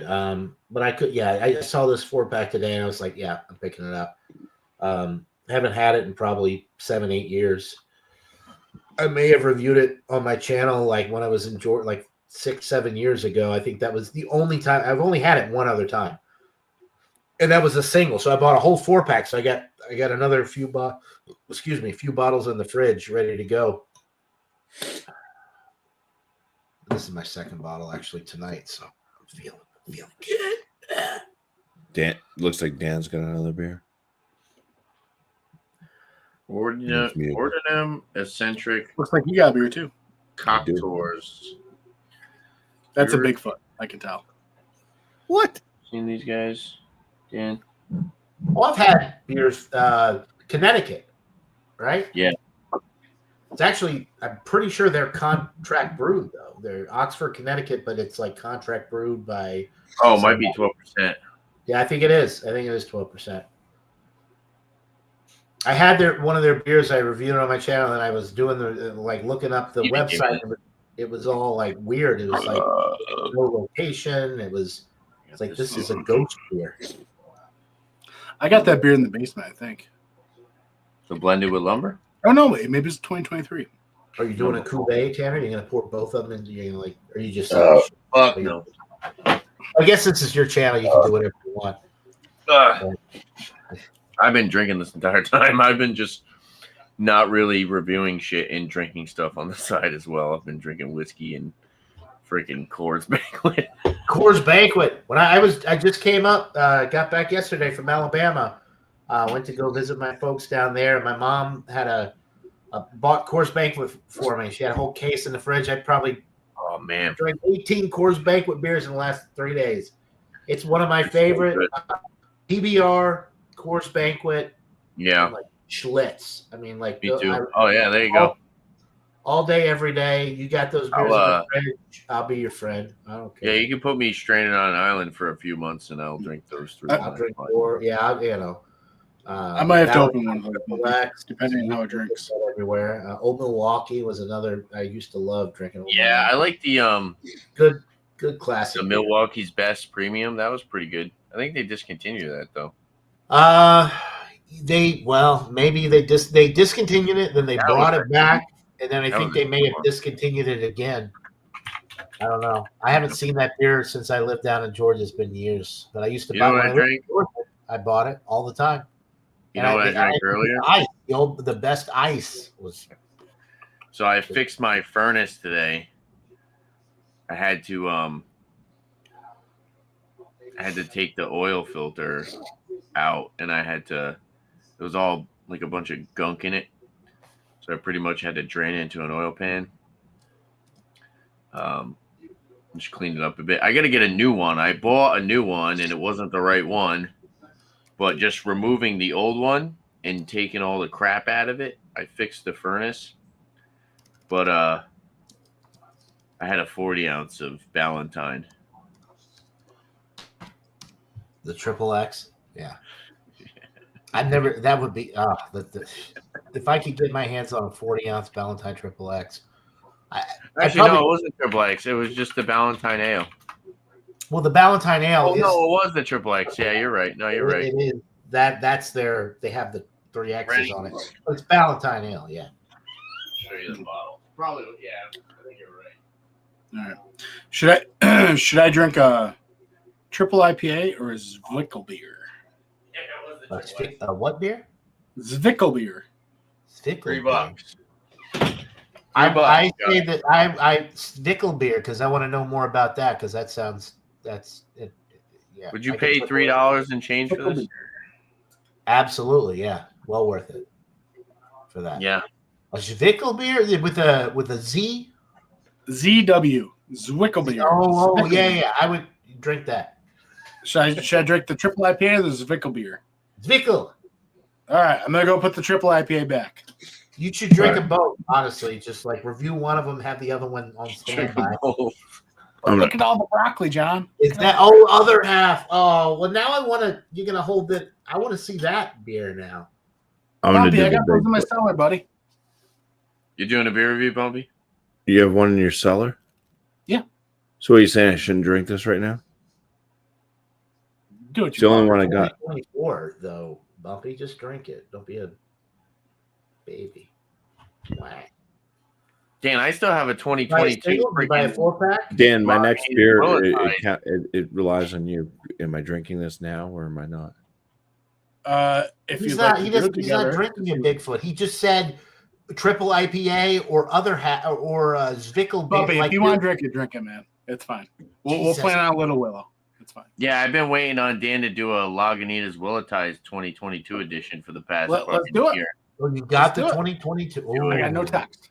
No text. Right. I've been asking you to do do it, that. and I'll I've do been that. asking Josh to review that freaking Barrique beer for like months. I'm gonna go grab my Zwickel beer. Oh, Yeah, you do that. I'm grabbing my Bigfoot. You've got it. You don't have to grab it. You've got it right there. Tanner? You just saw it. What? Next Sunday, instead of doing whatever it is you do, we I can have do no the priority, Lagunitas. We can do the Lagunitas next Sunday. Plan on it. Write it down in the calendar. Make a note. Cool. I have no Shane priority. Fudge is in the chat. I have a couple of 2010 Bigfoots in my stash.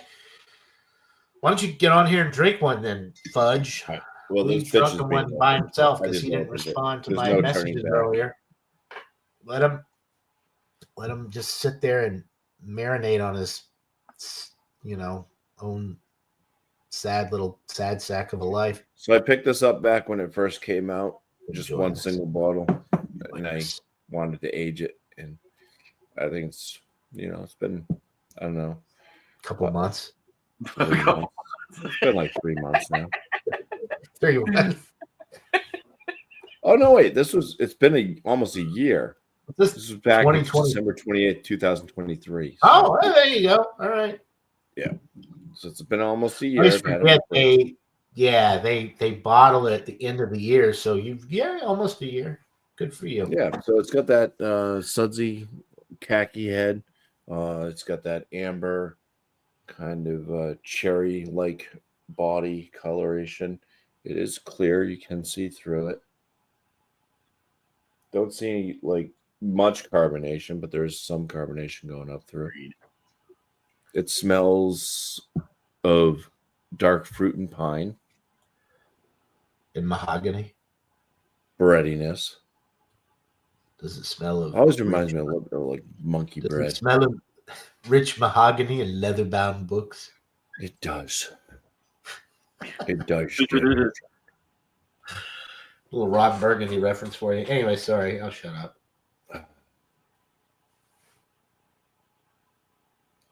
Yeah, pretty pleasant aroma. I'd say a little floral, fruity, and piney, and malty. Cheers.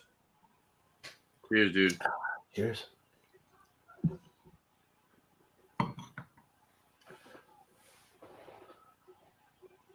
All those hops start attacking your palate right off the bat. Oh, really? Almost a year, and it's still super hoppy? Still super hoppy and bitter.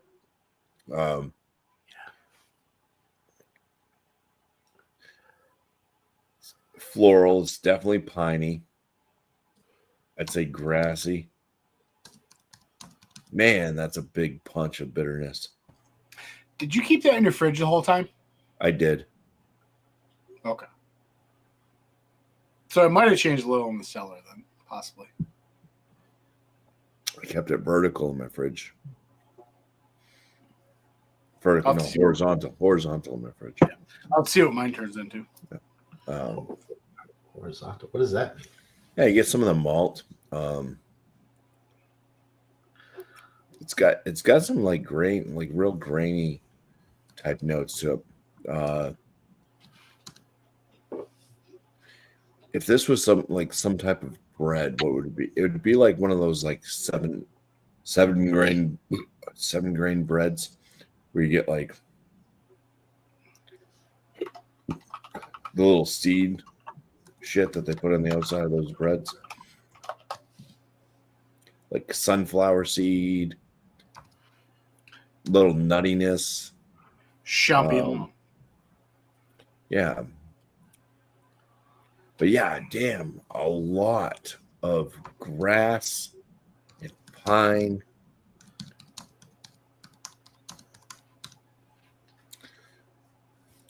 It's an American barley wine. It's not sweet. Yeah. Bigfoot is a great beer, but I like it 5 years aged. I find it gets sweeter as it warms. I like the sweeter. I like it aged a few years. You kill down that hop profile too much for me. Yeah. The crazy thing about it is it's only 9% ABV and it drinks like it's so much bigger. Oh, really? Like what would you if you had to? Because like the body feel of it and how bitter it is, like it's like harder to just want to just gulp it down. It doesn't have like, it has a warming, burning sensation more in the throat and kind of going into the chest. That may just be from all of the hoppiness, but there's like no alcoholic flavors at 9%. But it's just like, it's so...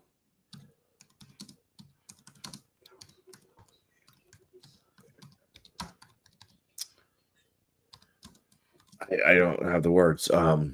It beats up on your palate so much that it tires you out. It makes it feel like it's a bigger beer than 9%. So, it is bigger than 9% because it's 9.6%. I just saw the ABV. Of course it is. Yeah, I was gonna say 9%. That seems low. But you know what? 9.6%. Different. Is Bigfoot one of those barley wines every year the ABV is slightly different, or is it always the same? I think they're consistently the same. Yeah, okay. I think it's the same recipe every single year. But yeah, my first go about with Bigfoot, the first one I ever had was aged. I think I had a 2014, and that was about, I think, 4 or 5 years ago. Yeah, I think it was like back in like 2019. that I picked up my first ever Bigfoot I ever had, but it was like a 2014 vintage. And so when I drank that, it was a little bit, the bitterness and everything was knocked down. So, and it was really pleasant.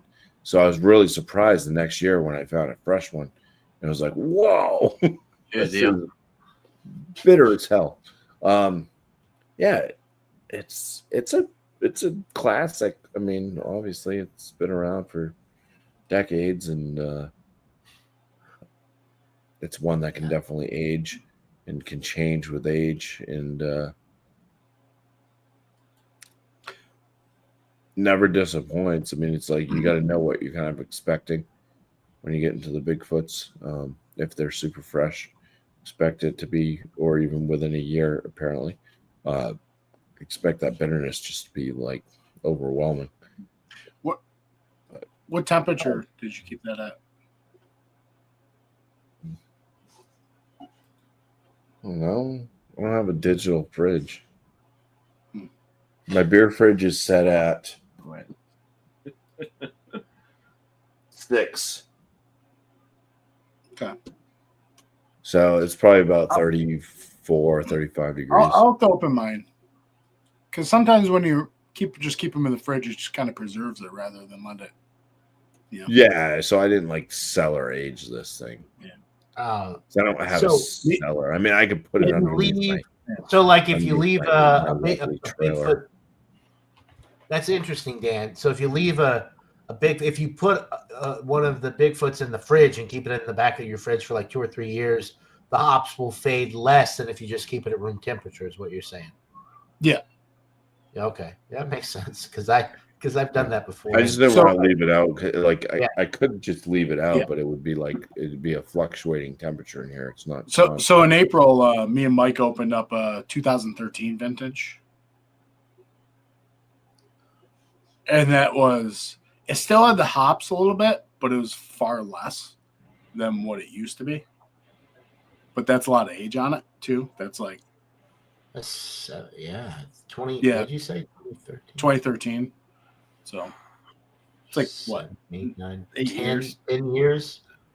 If you drank it this year, 10 or 11. Yeah, we drank it in April. Yeah, a decade. Yeah, at least. Yeah, that's awesome. So I'll have a score for this one. I'm gonna let it warm up so I can drink it a little bit more. So if others want to talk about their beers, if Tanner wants to run his own show. I'm fucking here. What do you mean, guy? I got my Zwickel. I got the Zwickel beer. The Zwickel. Zwickel. I can't help but like find it hilarious. I just played all the Wolfenstein games, the new ones. Well, not. Oh yeah. But New Order and New Colossus. I just played them recently. So like, there's this German broad that comes in my mind every time I hear Zwickel. Zwickel. Sexy. No, it's like she's like a bit of a bitch. She's got like this fucked up face and shit. She like kills everybody. Oh, Jesus. There's some Wolfenstein for you. Yeah, I love that game.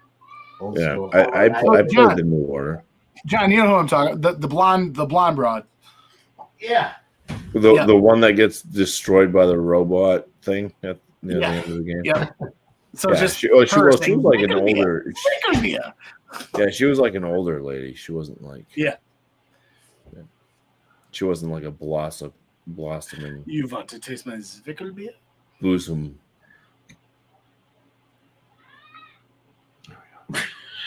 Nazi. What the fuck are we talking about? I don't know. Wolfenstein.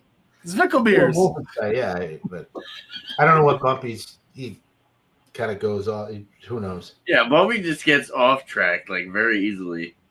We started talking I about think video Bumpy is games. very much on track. Was on track. Oh yes. All right. Well, yeah. You were like, if you played Wolfenstein. Yeah, have you ever played Wolfenstein? yeah, but what does that have to do with a Zwickel beer? That's German. Yeah, I know, but you went like this.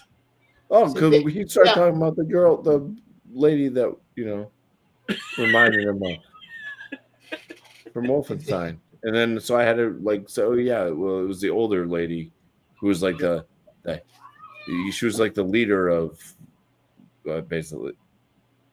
She was a bad bitch. Oh yeah. I wish I could remember names. She was a couple. I don't know. It's been so long since I played a game. I remember being tied to a stake at one point, being beaten by this woman. And she John, was did you play New Colossus? Yeah. So I don't know. Anyway. Oh yeah. And she comes back. That's what I'm remembering correctly then. All right. Oh, I hate her. I hate her so much.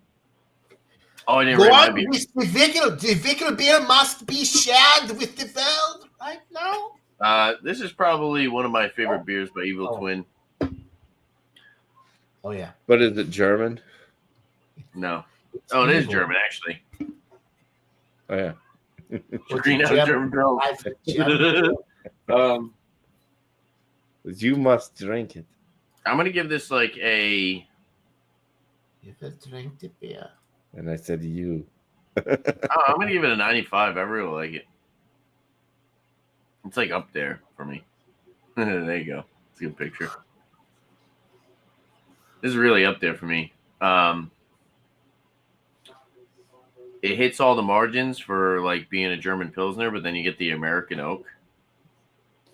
So it's got like the citrusy, fruity aspect. It's slightly wild and funky. And then you get that slight vanilla note that just really like makes this beer pop. It's freaking phenomenal. I like it. I think they did a really good job with this. And you would think, so when I first bought this, I was a little hesitant because you see the oak and you think that oak would have such a negative impact on a lighter style beer to the point where like it would make it too woody, it would make it like astringent. But it's not. It really adds a unique quality to a Pilsner base. And I'd like to see more people like do styles like this.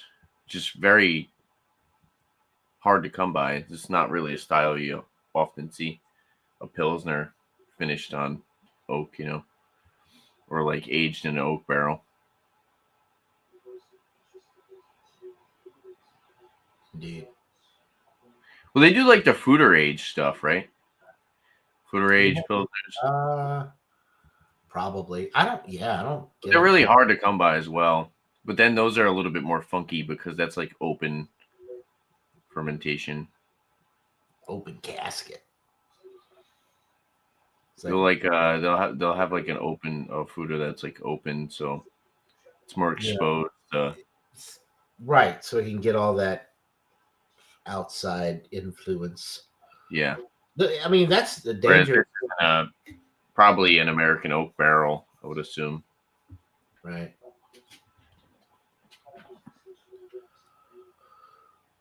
Well, before Dan goes on his thing, I'll just go ahead because I'm almost done with this. Well, not almost done, but this is the Santa Claus here.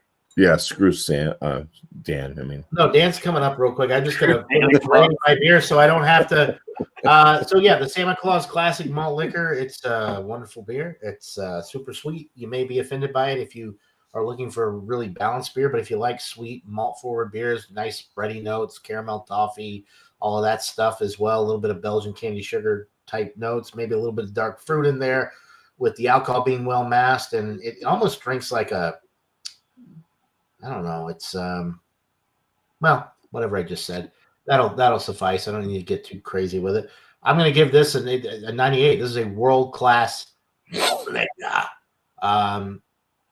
a malt forward, world class booze. Amazing beer, and I think anybody that's had this beer knows what I'm talking about. I think at some point in our lives, everybody on this panel has probably had one of the Santa Claus beers. Oh, Dan. Well, I gotta seek it out because No Hype just reviewed one from 2014. So It's really I gotta good. get It's really good. It's not balanced by any means. There's no hop profile. There's no rounding. There's none of that. But like I grew up, the first beers I got into were malt liquors. I like a malt forward beer. I only got into hoppy beers later on in life. So this kind of brings me back to my roots a little bit. And this is about as high quality as you can get for a malt forward type of beer. It's perfect. I mean, it's for what it is. But overall, based on the beers that I've had in my lifetime, I'm going to give it a 98, which is still a world-class score for me. So there you go. And it's 14% John's alcohol. he's an old G. I'm an old G. Yeah. OG. No, old G. So that beer's roots are like Old Georgian. It's been around for a long time. Doppelbock-esque. Triple Bock. Interesting. I should have Triple probably Bock. mentioned that when sort of. If you've had a It's really good classified Doppelbock, as a triple Bock.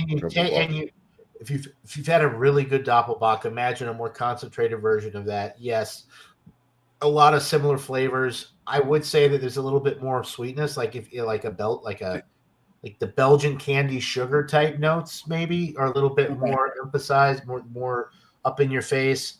There's even almost like a spiced bread note, but it's just a really good malt forward beer. If you like brown sugar, caramel, toffee, and then like nice bready notes in the middle that linger through the finish. There's no hot bite on the finish to balance it out, to drop it off. No bitterness whatsoever. So if you're looking for a balanced beer, this may not be something you'd go for. But if you like malt, If you like easy women and hard men, beers, you like bready, malt forward, roasty, toasty, malty, sweet Belgian candy sugar-esque, almost barley wine profile type beers. So I love like Celebrator and stuff. So There's no bitter, like you like Celebrator Salvador? without bitterness. That spot on. Take Celebrator, take away the hops. That's what you get right here. So it's not for everybody, I'll admit that, but I think for the style, for what they were going for with this beer, I think it's world class. I don't think you're going to find it better than that. You don't love Salvatore? I've never had it. Oh yeah. Maybe I haven't. Hold on, I'm gonna look it up. I'm gonna step right outside and take a leak, and I will be right back. Don't fall on your face.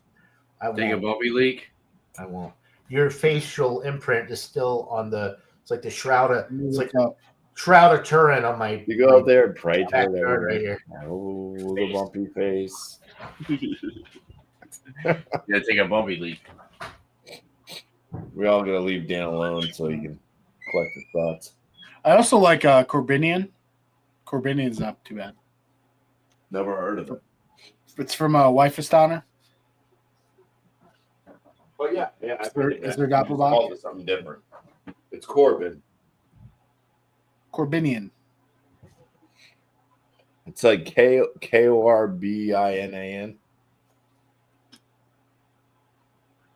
Yeah, Corbinian. That's not. See, I spelled it right. Oh, I missed the I. And I. So I said Corbinian. Corbin. Corbinian. Corbin.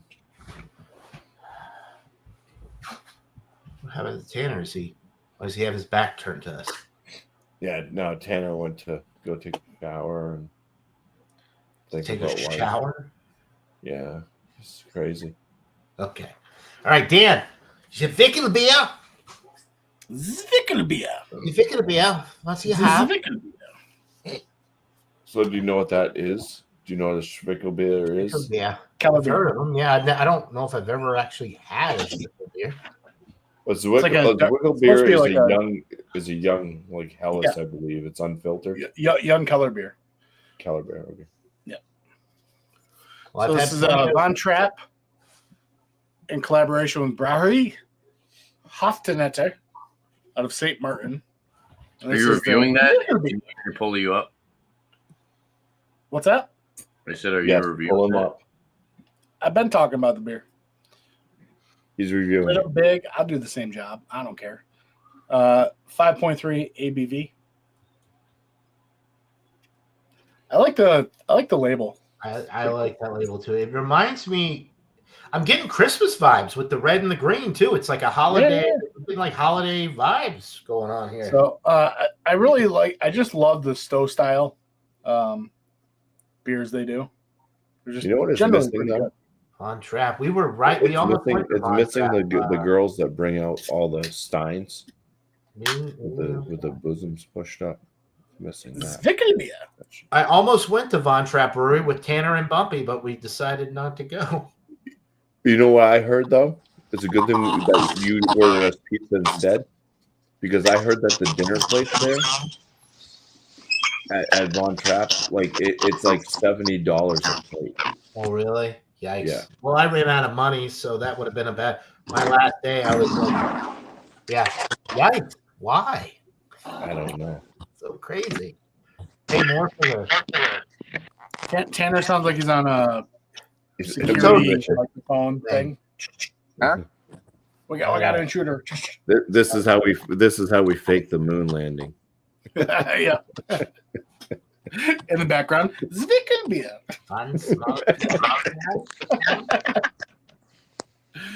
One giant leap for mankind. Zwickelbier.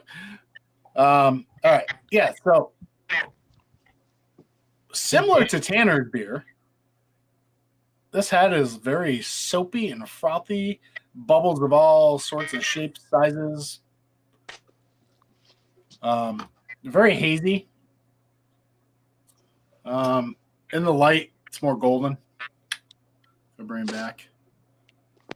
It looks pretty good. Looks like a unfiltered lager. What's the ABV? I'm sorry. What did you say, Dan? 5.3. Okay. Nice sessionable brew. Let's get a whiff. You're supposed to go up in ABV as you move along in the night, Dan.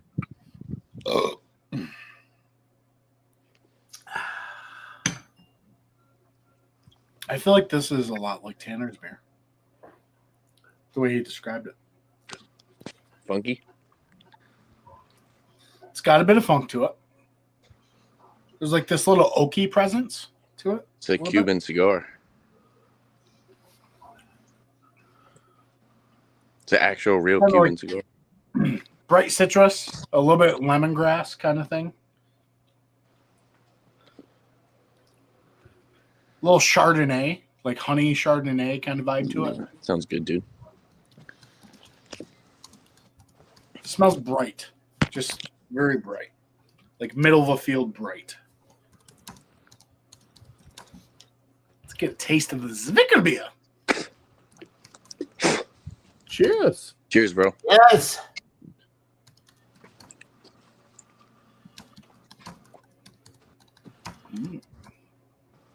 This would pair well with some sausage. Bratwurst.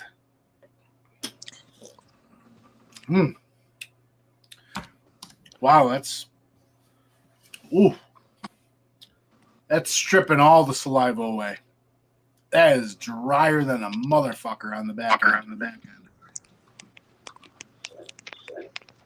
It's really sweet and citrusy on the front end with this kind of that honey is there, but it transitions into like a wheat thin kind of taste, almost mixed with a Triscuit.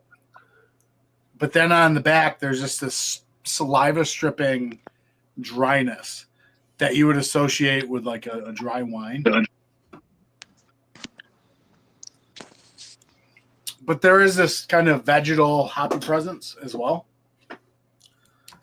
Drinks light, crisp, airy. Whew. This begs for ass meats. You got to pair this with ass meats. I think with some ass meats, this fucking beer would rock, bro. Like, give me all the pepperoni, salamis, capicolas, gabagoo, bratwurst. The gabagoo. Seriously, this was with that and like some really nice sharp like cheddar or like some smoked cheeses or something. Yeah, that's where it's at. Yeah, this is a really nice experience. Definitely a beer I think that's meant to pair with a nice feast. I could definitely see,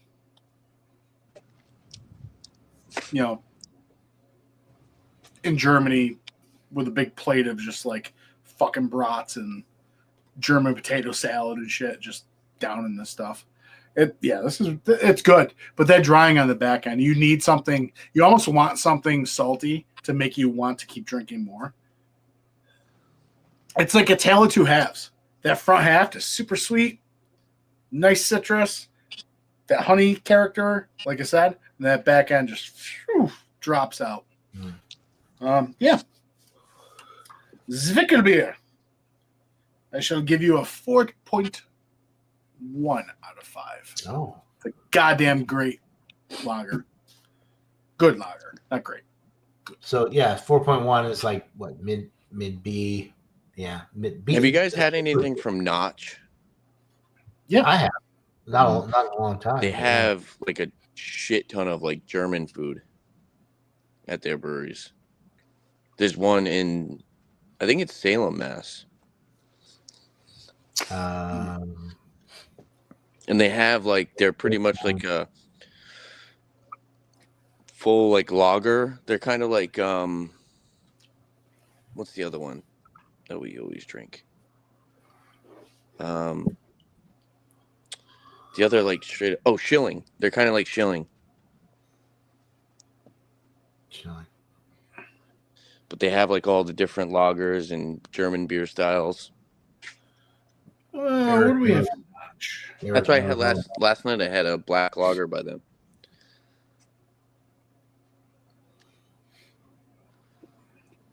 Yeah, they do. Notch a lot Brewing. of What do we have? What do we have?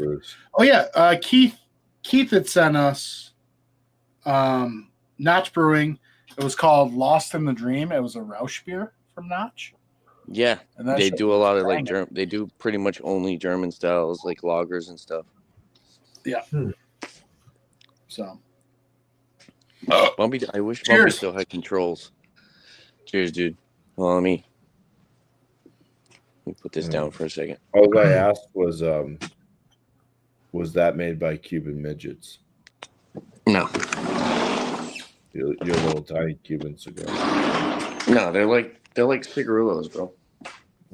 Because I'm used to the Cuban cigars that are like fucking huge. Who's running this shit show? Me. Come on. You're working in a factory, you get like fucking. And Like in the private chat, which nobody can see, I put fucking Barack is how they make those tiny weenies. So I looked up some notes on this real quick.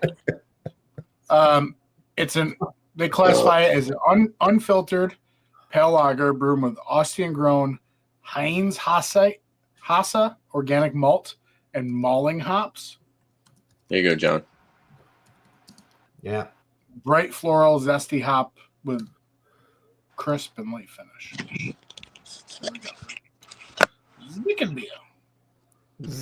You know, I've never had I mean, I knew what you were talking about when you mentioned it earlier, but it's like one of those things. Like I love Keller beers, I love Kolsch's, I love that. You know, there's not enough breweries that really focus on a nice, crisp, clean. I mean, you know, you have your lagers, your pilsners, whatever, but like a Keller beer, a Kolsch. Like, Tell you what, man. Pickle beer. I mean, that sounds amazing, but like, there's something a little bit different about them.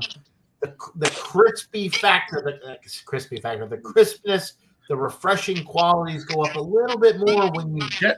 I don't know if it's the yeast. Jenny does all the seasonals. It's the way. It's just something about that style. So, like a Zwickel beer, that's why I wanted you to do that one. I was like, oh, I want to hear about this beer because I'll be the first one to tell you I've never had one, but I knew what you were getting into, and I think a lot more breweries should kind of focus on beers like that. They should have, because you know everybody, you know, Miller Lite, Bud Light, Coors Light, all these macro lagers, and then you have like this is how you change the game. Everybody puts out a beer like that, and then macros are dead because nothing is more crisp and refreshing and easy drinking than than what you're describing right now. It sounds fucking amazing. I want that Yeah, beer but right the now. price is the problem, though. But they could do. But yes, it is with craft breweries. Jenny makes. But it Jenny doesn't made have a to be. It seasonal. doesn't have to be a problem. They could easily create a beer like that cheap and keep the cost down. Mm, It's a matter Jenny of made- Jenny- the thing okay. is, the problem is the volume. no. Okay, I could solve it all. Yeah. Jenny made their Crane Orange Keller beer for $10 a 12-pack. There you go. I'll buy it. I'll buy it. They made a black cherry vanilla Keller beer, I'll buy it. $10. Yeah, but what I'm saying Ruby is Red Cola, the $10. volume. The reason why Pineapple nobody Cola, can $10. compete with these macros is because nobody's gonna brew a fucking. Ooh, seagulls in your fucking yard? What is that? I think those are geese, actually. You can't say nobody's brewing it because Von Trapp's. I just live near doing the business. ocean, John. You're gonna remember that. I know. It sounded like a seagull laughing at you, like, look at this dipshit in a hoodie Probably. out in the backyard, like smoking, like blowing smoke out of his mouth. Looks like a No, the cheap problem is train. the volume. Craft breweries can't produce a 6-pack for under $5 or $5 in general, under $6, I guess you could say. They could though. They could. Mm, Yeah, they could.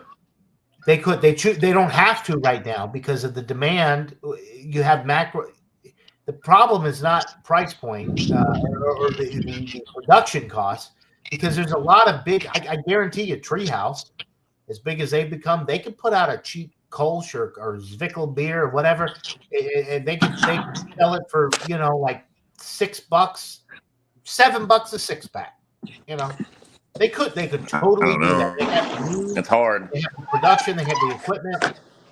They could totally do that, and they don't It's hard to distribute. compete So with. I could go up to their brewery and buy it, super fresh and get a quality product. I would never have to buy a macro beer ever again. I just go. Yeah, I could totally do that. They could Everything Tanner's questioned, Jenny has accomplished.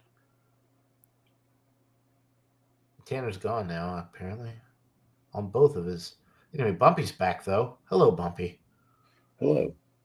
What do you? Boopy, boopy, boopy. There's a lot that maybe I should just quit. I should open up my own brand, because I could totally for a light beer like that. Everybody's leaving. What's going on here? Oh, Dan, is that Chad's beer reviews? Anyway, it can be done. It's not being done because there's no demand, because these macro breweries are putting out shit and they can keep selling it for whatever they want. I mean, my mom, I went down to Alabama to visit my parents this past weekend. My mom still buys a 18-pack of 16, these aluminum bottles of Mick Ultra. Like, what did you pay for that? She's like, $21. I'm just like, when you took that little short footage of the store, the beer. Oh, in public in Alabama? Yeah. That was great. That Ghost in the Machine is just chilling on the shelf. Yeah, nobody's buying it. Everybody's buying the macro shit. See, you know what? I'm glad you appreciate that, because I think I got 15 views. Nobody watched that shit. I watched that, and the sore thumb, I was like, Ghost in the Machine. Yeah. The craft beer scene down in Alabama is not as bad as it. All right, how do I put this? There's some good craft beer in Alabama, but nobody buys it. People in Alabama buy that beer sits on the shelves. None of the craft breweries in Alabama or Louisiana, like Parish or whatever that distribute in Alabama, none of them make any money because their beer sits on the shelves and then it has to be thrown away or sold at a discounted price. And then if people do buy it, it's months old. They are not getting a fresh product. So it's a dead area. I'm telling you, I grew up in Alabama. I lived in Alabama for years and years and years and years. In Georgia. Georgia's much better. But Alabama is a dead zone for craft beer. There was so much craft beer when I panned across, but it wasn't moving. And you go down to the end, you get the Budweiser, the Mick Ultra, the Coors Banquet. That's what was going off the shelves. There were a couple of local craft breweries, Montgomery craft breweries, that super local that people would buy. None of the stuff, none of the none of the craft brewery stuff that was outside of within 100 miles. I mean, Trim Tab was there. Trim Tab is in Birmingham, Alabama. There were a lot of Trim Tab stuff. People were buying that. But nobody's buying anything outside of like super local. Outside of that, it's all macro. So nobody can sell craft beer. Alabama is the worst state in the country for craft beer because everybody, and I hate to say, like I grew up there. I'm whatever, but it's a redneck state, a lot of country bumpkin, mud, trucking, whatever. People want their macro cases, whatever. That's another thing with craft beer. People don't buy craft beer because you can't buy it by the case or by the 30 pack. And that may sound stupid, but that's the truth. People that live down there, they're going to the lake, they're going, to their concerts, their events, whatever. They want to buy a 30 pack of Busch. They want to buy a 30 pack of whatever. They're not looking to buy a 6 pack of a Ghost in the Machine pair. That looks good, whatever.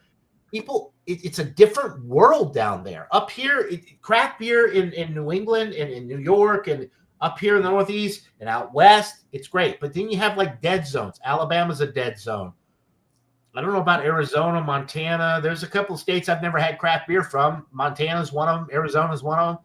There's a couple states. The Dakotas are probably a dead zone. Utah. There's a lot of dead areas in the United States, and it's not because craft beer couldn't do well. It's because they haven't marketed it correctly for their target audience. If you want to sell craft beer in an area that's all about off-roading and trucking and mud riding, Alabama's mostly whiskey drinkers, though. They need to sell their craft beer in a 30 pack or a case. You could have a case for. You could sell craft beer in some of these states if you marketed it in different ways. Alabama is one of those states. I grew up there. I'm telling you, if you had Ghost Machine available in 24 packs or 30 packs, people will buy it. The problem is you can only get it in 6-pack cans, and it sits on the far corner of the back cooler on the right side of the Publix. Nobody's looking for that shit. Anyway, I get carried away. But it's an interesting dynamic, like state by state. Craft beer could be viable in a lot of these states that it's not if they only offer different packaging. Yeah, but I think the big thing is with like Alabama is that it's mostly whiskey drinkers. Well, I wouldn't say that. It's a bunch of Busch Light, Miller Lite, Coors Light, Bud Light. Evan Williams, Green Label, yeah. So they just don't typically like the more crafty stuff. That's what you're saying. They don't know. Well, they've never gotten exposed to crafty stuff on a significant level because, yeah, it's like what I'm saying. If you offer a craft beer in a 30 pack for a reasonable price and you get people to try it and get hooked on it, then you raise the price and start bumping it down to 12 packs, 6 packs, whatever. The problem is nobody's willing to get away from their big packaging. People that live in Alabama and Florida and Georgia, like that are on these big macro, like they buy in bulk. You can't buy Ghost in the Machine or Trim Tab, Raspberry Berliner Weiss in a 30 pack configuration. And it's more money.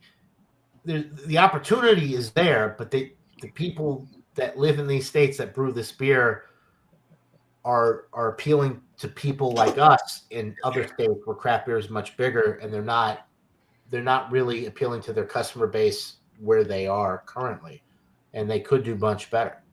If I was in beer, I could totally market beer. I'm telling you, I could go state by state. I'm telling you what people want, and Alabama. Cooper. Jesus Christ. Cooper. Is he drunk? Did he get into your beard, Bumpy? He looks funny. It looks like, yeah. He's just tired, but he needs to go out and go pee. Man. No, I'm sorry. I get worked up. I'm drinking my second 14% beer of the night, so I'll just be quiet. But yeah, Alabama sucks for craft beer. And it doesn't have to suck, but it does suck, and it probably will continue to suck until the people that are making craft beer realize that people in that state are looking for quantity over quality. They take a loss initially, sell some shit in bulk. And when people get hooked on the quality of the product, then you can narrow it down and bump up your price. There's some Evan Williams right there. So, with all that being said, John, Ready to go out? they don't like this Vickle beer in Alabama. They would love it, but they would never give it a chance because they would try to sell it for $9.99 a six-pack, and you got these redneck motherfuckers down there that they're buying their Busch Light for $18 for a 30-pack. So why would they spend $9.99 on a six-pack of beer that they don't know about when they've been living their whole lives drinking some piss water that they don't know? They don't know better. They don't know better. Bumpy, how's that Bigfoot doing? I don't know. It's still going. There's a couple of Getting really better good as it warms? breweries in Alabama, though. It's a tough one to get through. Trim really. Tab is one of them. Fairhope is another one in Mobile. There's some really good craft breweries, but I don't think enough people know about them, and I don't think they'll ever be as big as breweries up here because there's not enough promotion of it. There's not enough interest in it. It's just, I don't know. Georgia has hope because I lived in Georgia's a lot different. Alabama is a struggle. If you love craft beer and you live in Alabama, like your options are just very limited. Limited options. Yes. Hmm. I don't know what that was funny. Ugh. Anyway, cheers. I don't know. Cheers to stuff. I'm just glad I am where I am, and I live in the best part of the country for craft beer as far as I'm concerned. I bought a six-pack of craft beer from Alabama and did a review and posted it and whatever. It was good, but it's like, yeah, it's a different world down there. Anyway, It's pretty good over here on the East Coast. Yeah, you can't even buy. I mean, Alabama, Georgia, you can't even buy stuff over 14%. Alabama, maybe even less than that, 12%. You can't even buy super high alcohol barrel aged, like really fucking good beers because the state limits you just can't. Yeah. You can buy Everclear, you can buy 100% fucking like grain liquor, but you can't buy fucking beer over 12%. It's stupid. Anyway, that's a whole nother conversation. We're going on 2.5 hours. How long are we keeping this show live, Tanner? What's up? We doing another beer? Yeah, I still have another beer. Seriously? Jesus. I would have never joined if I had known this was going to be like some kind of 3-hour like fucking beer fest over here. You don't have to. I'm out, bitches. No, I'm just.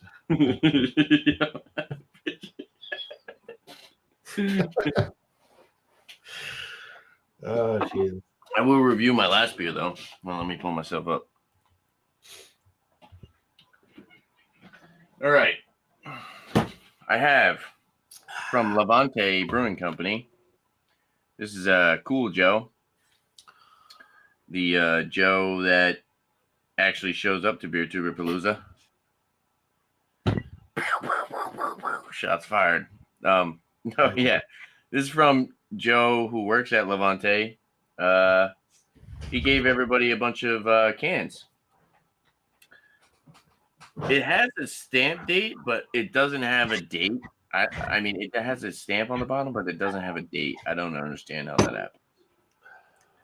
So this is called Purple Pine Drops, and it's the Double Dry Hop Session IPA. Maybe we'll have you guys guess the ABV on this one. That'll be fun. Check them out at levantebrewing.com. Let's crack it open, pour it up. Check out the appearance. And we lost Bumpy. He'll be back. Better be back. I'll kill him. All right, so definitely a lighter appearance. It's a hazy straw color. Looks pretty cool. We got about a 2-finger whitehead on top. Bobby's back. Must hit the wrong button. No, my internet just started going out on me. So, Oh, dang. believe me. Different size bubbles. But yeah, good amount of effervescence. Hazy straw color. Nose. Smells pretty good. It's very citrusy. You get a lot of kind of like a lemon lime. Lemon lime, a little bit of grapefruit.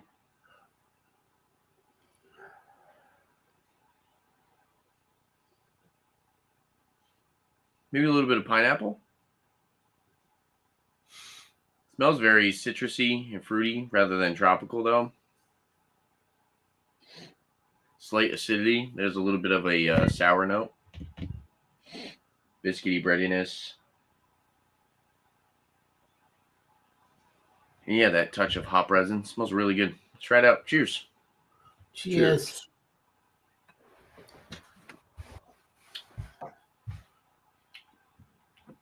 It's very good. As far as a session IPA,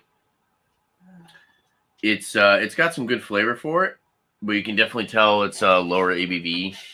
It doesn't have this big body. It definitely has a little bit more of a lighter mouthfeel, but very drinkable. And there's like a slight tart acidity that kind of adds to the crispness, the finish. Slightly piney. But yeah, lime again. Very citrusy, lemon lime. And then a little bit of that like grapefruit kind of pithy aspect. It's honestly like the perfect beer to finish it off with, because the other two were a little bit more on the fuller bodied side. Even though that German Pils had a little bit more of a, I feel like it had a little bit more of a mouthfeel than this one.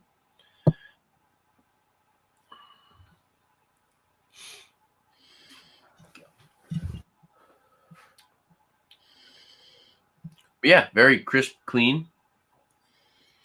I could see myself drinking a couple of these. No off flavors at all. Left a nice lacing on the glass.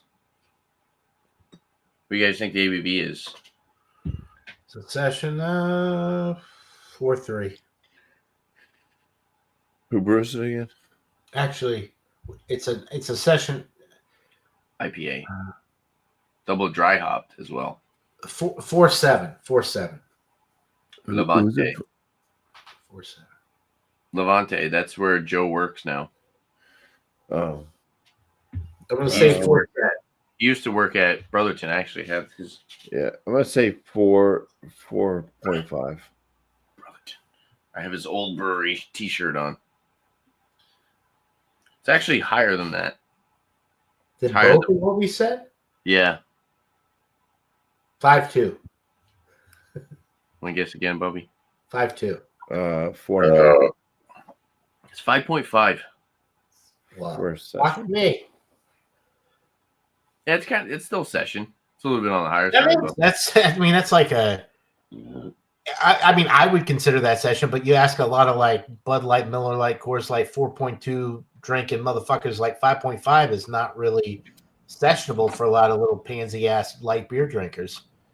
Yeah, but it's an IPA. Funny. But it's still a session. So session to me, regardless of the style, a session is between 4 and 5.2.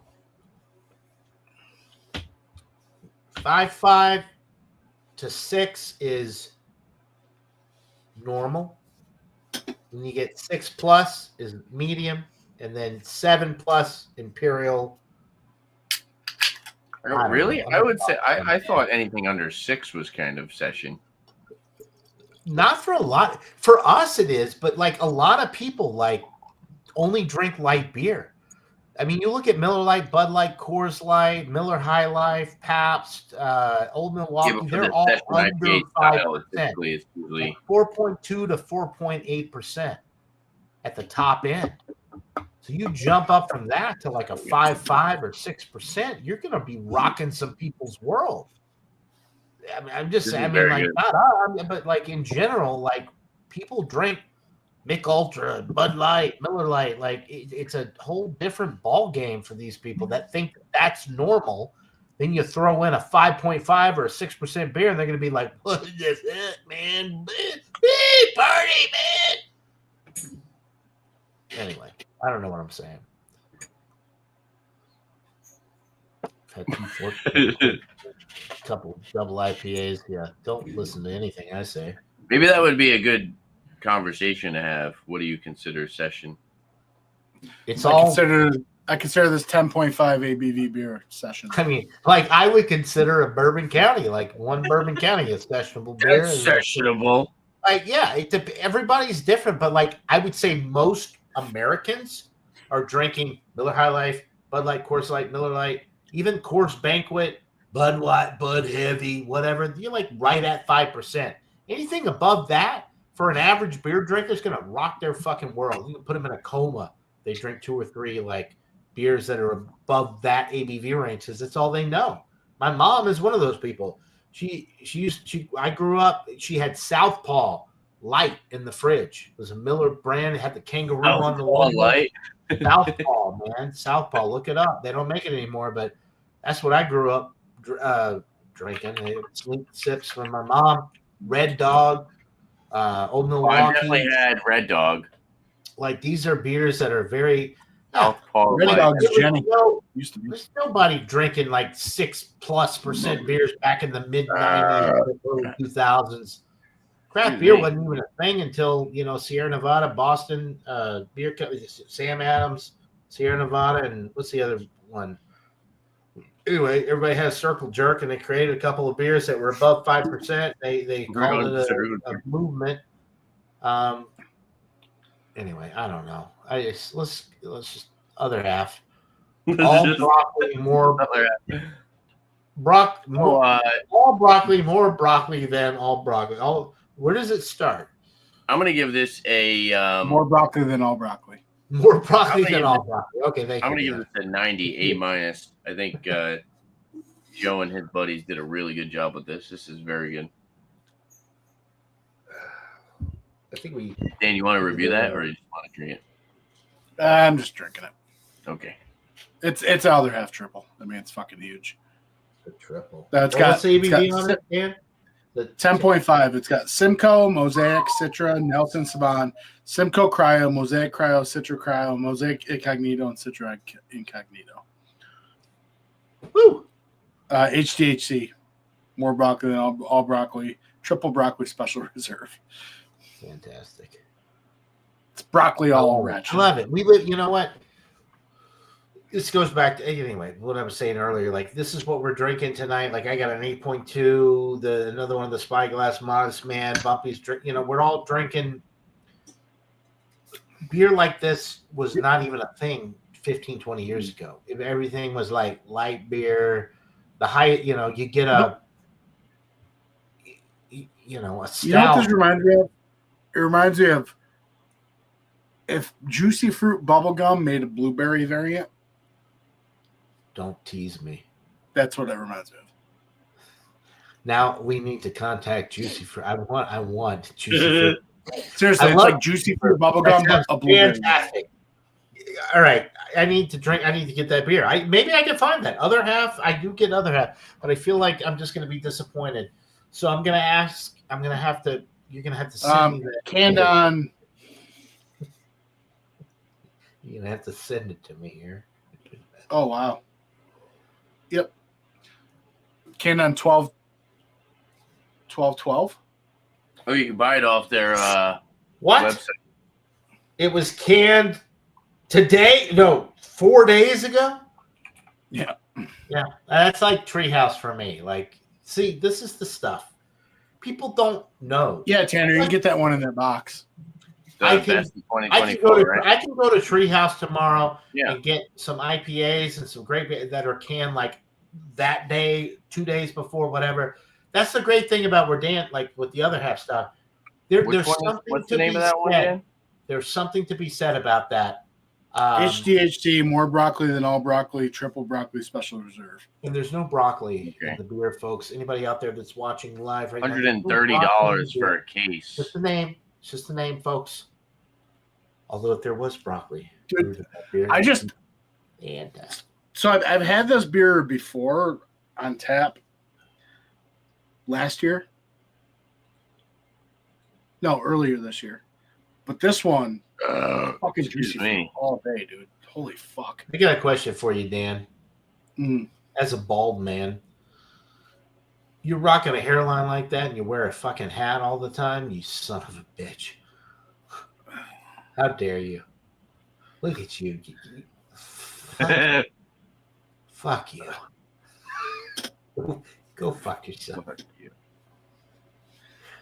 144. John, if you want, you can go to the other half website. You can pay $144 for a case, and you can get a 4-pack of that off the website, shipped right to your house. The thing, so here's the thing with, all right, so other half, right? They distribute. Do they have, here's the thing. This is where it gets hairy. This is why Treehouse hasn't started to distribute, because other half has started. I mean, and I haven't had any old other half beers. I'll be the first one to tell you. But The it gets West Coast in much there. harder. If you're a brewery that's focused on quality, freshness, whatever, you start distributing. How can you guarantee that the people that you distribute to, these retailers, are going to keep your beer on the shelf for a set amount of time, and they're going to remove it? I mean, there's third-party markets where you can get other half beer, right? But you may get it, and it's like a year old, and by the time you drink it, it's shit. So I'll tell you then what, man. you're trashing the beer Yeah. because it doesn't taste good. It's old. Yeah. So I'll tell you what, though, the good thing about the bigger beers, like I've done plenty of experiments, like with the big triples from other half. Like 4 or 5 months in, they're fucking in their prime. They're fucking right, banging. yeah, high ABV. That makes sense. I get it. But I guess other half doesn't. They don't distribute a ton. We get some stuff here in New England and whatever, and maybe they talk to their retail, the people that they're distributing the beer to, and they're like, look, if it doesn't sell in 6 months, mark it down, put it on a clearance rack, or just throw it away. And then, in which case, the employees probably take that shit home and they drink it and they have a good time. But it's a very tricky business when you're dealing with breweries like Other Half and Treehouse and Spyglass and Modest Man that are brewing these super hoppy beers that are meant to be consumed within, like, let's say 6 months of being canned. And a lot of times you're finding that that's not the case. Like, people, Yeah, I mean, that's the thing with not even those. It's all beers. Like, I saw a person check into Untapped at a store that I go to, and they were pissed because they got the beer and it was a year old. right. And I'm like, well, that's kind of shame on you for not looking at the fucking Right, beer. exactly. Except But I can see what you're saying. Modest Some guy Man that doesn't know better. Some guy that doesn't know better, he walks in the store. Oh, I've heard big things about this this Other Half brewery. I'm gonna buy this thing, Right. and it's some Other Half 4-pack that's been sitting on the shelf for a year and a half, and they're like, "What the fuck is this?" Yeah. Like, but you could say So, that with any beer. Like, how much Other Half Voodoo Ranger? is How Other much Half? Voodoo Ranger is out there for a year? Does Other Half put dates on all their cans though? They put But you know what dates. the funny Goddamn part right. is? So You know so the it's funny not. part So here's the thing then. It's not a problem for people that are buying beer that know what to look for if there's dates on the cans. Breweries like Modest Man that should know better, right? That don't put dates on the cans. That's an issue. The reason I like Treehouse so much is because they don't distribute. You have to go to Yeah, the location. that's They put dates on the cans, and you're getting it from the source. And sometimes. but yes, Now they do that stupid people season that thing. suffer the most, the people that suffer the most Now they do that are damn. not us because Yeah. we know what we're looking for. It's people that are trying to get into craft beer, and they buy something from their local store, but it's been sitting on the shelf for 12 months, and it's a other half green okra, double IPA, whatever, great beer, but it's 8 months old, and they don't So look you at want to the hear date, a they funny buy it story, because John? it's in the store. What? No, I said you want to hear a funny story. So when I went to the Connecticut Treehouse, I started talking to one of the bartender or barback, as Bumpy likes to call them, because they don't make cocktails. I was talking to the guy, and he was saying how Treehouse technically doesn't distribute, and they've never wanted to distribute. They don't. Because Nate doesn't really trust stores to sell his product in time. I don't blame him. And it's like you can look at that as a snooty way, and you could also look at that as a good business aspect. Where, like Dan was saying, where it's like you pretty much have to rely on stores to pull beers, and a lot of places aren't going to pull them because that's money that they're taking off the shelf. Today I went to a store and I saw some Hop Butcher. I was like, fucking it, let's do this, baby.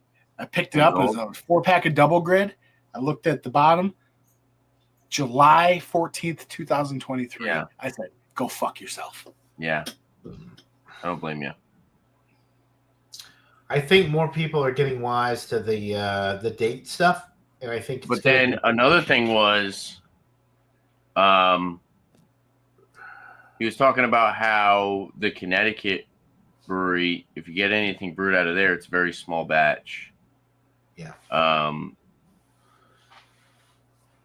The Charlton location is a 500 barrel system.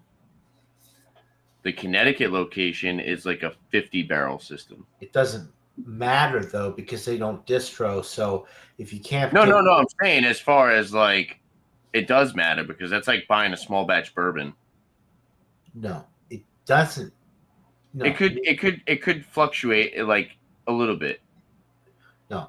But you're honestly better off getting a smaller batch. You're only buying it. It doesn't matter if it's 1,000 batch or 5 batch. You're only getting it. You're getting it directly from the source. The quality. I know. Is the same. I'm saying as far as quality, you're better off getting a smaller batch. 50 Not barrel. with Treehouse, you're not. No, it doesn't matter. No, I've been there. But he also said that the first batch of Julius that they brewed, Nate dumped out the entire 50 barrel batch. Then that's great because it wasn't. He tasted it. He said when they first opened up the Connecticut location, the first batch of Julius that Nate brewed, he dumped. He put all the cans in the trash can because it wasn't up to his standards. And he said all the employees were fishing out all the cans out of the dumpster. Right. So, yeah, I mean, there's a lot of stories like that I've heard, but, I don't know how much truth is. I mean, I wouldn't be surprised if Nate dumped a 50 barrel batch. Maybe he did, but yeah. All I can say is all I can go by is my personal experience, and there's a lot of breweries like Trillium, for instance, is another one. I've started to see their beers in Concord, Massachusetts, at one of the markets. They don't technically distribute, but what some of these some of these Trillium markets, these little crafty little places, the butchers and places that sell. They make runs, and they have an agreement with these breweries, and they buy Trillium. I can buy Trillium at distributes. No, they don't. Not officially. They do. Not officially, they don't. Yes, they do. No, they don't. No, they don't. Yes, they do. No, not officially. Okay. What? No, let me tell you. Here, let me tell you what happens. They don't. I've been to 3 different Trillium locations in Boston. And they're full of shit because they distribute to Yankee Spirits, and Yankee Spirits isn't buying cases and bringing them back to their fucking store. Well, I'm not going to argue with you. I'm going to tell you what the And I'm telling you that Yankee Spirits is a big chain store. It's like anything about Yankee Wines and More. They're not gonna go out of their way to buy a case of Trillium. Trillium distributes. Yeah, Yankee Spirits gets it from a distributor. You're not listening to what I'm saying, though. And what Trillium distributes. No, they don't. They don't officially distribute. What's happening? No, what's happening is they don't distribute. So you have retailers that want their beer, so they can sell them to the local market. And there's a big enough demand. So what happens is these different retailers are going to Trillium, and they're like, we want this beer to sell in our stores. And they're like, oh, well, we don't really distribute. Okay, so they offer a premium. They offer, all right, we'll pay this much for this amount of beer. And it's too good for them to refuse. So they say, okay. And then they distribute the beer in their stores through Trillium. So what happens is anything that they sell in the store, not only are they getting the profit from the beer being sold in their store, but they're getting like an extra 10%. So it brings attention to their stores because people want Trillium. Like myself, I go to Concord Market all the time because I drive through there. So Trillium doesn't distribute to that store. That store goes out of its way to buy beer from them and then brings it back on their own dime to their store. It brings me in as a customer. I buy their beer, and then I'm in there already. So I buy their meat, I buy their produce, I buy their other beers and whatever. But it's a big thing in New England. People know that Trillium is the shit. So the Concord Market, bougie ass motherfucking progressive cigar smoking fucktard, whatever you want to call it. These people know that Trillium sells. So they have a deal with them to buy their beer directly, but they don't distribute. These specialty markets and these butcheries and these craft beer places, they are going out of their way to go to the Trillium. They're bringing their own vehicles and their own whatever, and they're getting stock of Trillium beer and bringing it back to their stores. It is not distributed. And I can guarantee you that. I saw a 4-pack of Daily Serving today for $33. Yeah. I saw 3. I saw a Pilsner, Congress Street, so whatever. There's no distribution truck that delivers their product. And I bought. I didn't buy. I didn't, but I will, and I'll pay more money for it. Well, let's just say that. So there's no distribution truck that delivers Trillium, but Trillium is 100% saying, "Hey, if you want to pay a little bit more, you can have it in your store." Delivery. They have the delivery. They have that. I know they have that. But that's from the brewery. A lot of Trillium beers I've had, I've said I could see how this was really good back in the day, but it's similar nowadays. I mean, I got Treehouse. I don't need to do Trillivery or go to a fucking Concord Market to get a goddamn whatever. I'm just telling you. If you have good pizza, here's what I'm saying is I can go to a couple of stores in Concord, which is 15 minutes from me, and get Trillium at the Concord Market and some of these other places. I can't do that with Treehouse. They ain't selling Treehouse to anybody, any second party, third party, whatever. There's no fucking way you can get Treehouse unless you go to one of their locations or you have like a drug dealer type situation where you're buying your Treehouse from somebody that's already bought it and they're like trying to sell it to you at an exaggerated price. But Trillium, I've seen it. Concord Market. I've seen it at Lincoln Liquors. I've seen it in a couple of other locations. What you're telling me is anyway, it doesn't matter. I feel like I'm talking to the goddamn wall here. Trillium's a bunch of sellouts, is what you're telling me. No, I'm not telling you that Trillium's a bunch of sellouts. I'm just saying they don't have the quality control that Tree has. No. There's not any leaks in the system to where there's people within the brewery that are selling their stuff to local markets. It doesn't matter. I'm gonna drink a 14% beer now. Can you handle that? Can you handle it? So everyone reviewed their beers or gave scores? Yeah, I don't think I gave a score for the Bigfoot yet, but There's no. I finished it.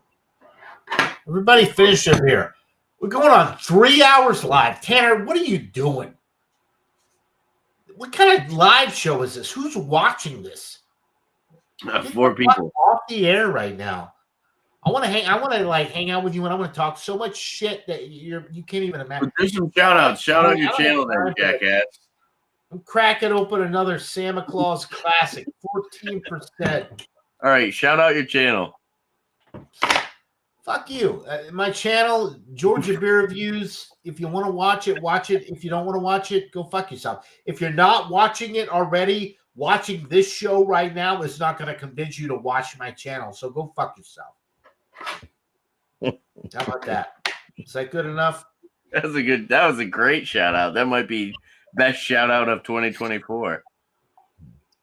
Nobody's watching my channel right now. You might get. God bless. I'm gonna make that nominee for best shout out of 2024. Well, good luck with that.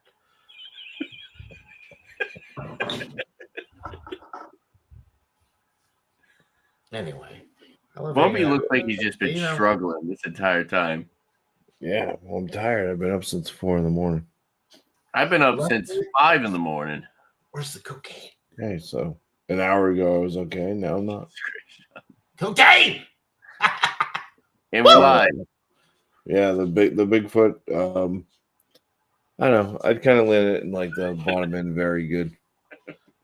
If it was aged for a couple of years, though, it would be much higher. Notice the higher. I'm grabbing the testicles. I know we just can't. John starts acting like a psychopath in we game. What? What does that mean? Everyone knows you're past your limits, John. You're past your live limits. I'm not past my life. I'm fine. I have to go pee though. I'm gonna go. This live stream has gone on for 3 hours too long. I gotta go take a piss. I'll be right back. God damn it! All right, because we're not doing shout outs tonight. You want to do shout outs for your channel, Bumpy? Yeah, I don't know. I do my beer reviews. I got 3 videos out a week. I got my frozen pizza review. I put that out once a week, Tuesdays. So new one coming out tomorrow. I forgot which one it is, but it will be out tomorrow.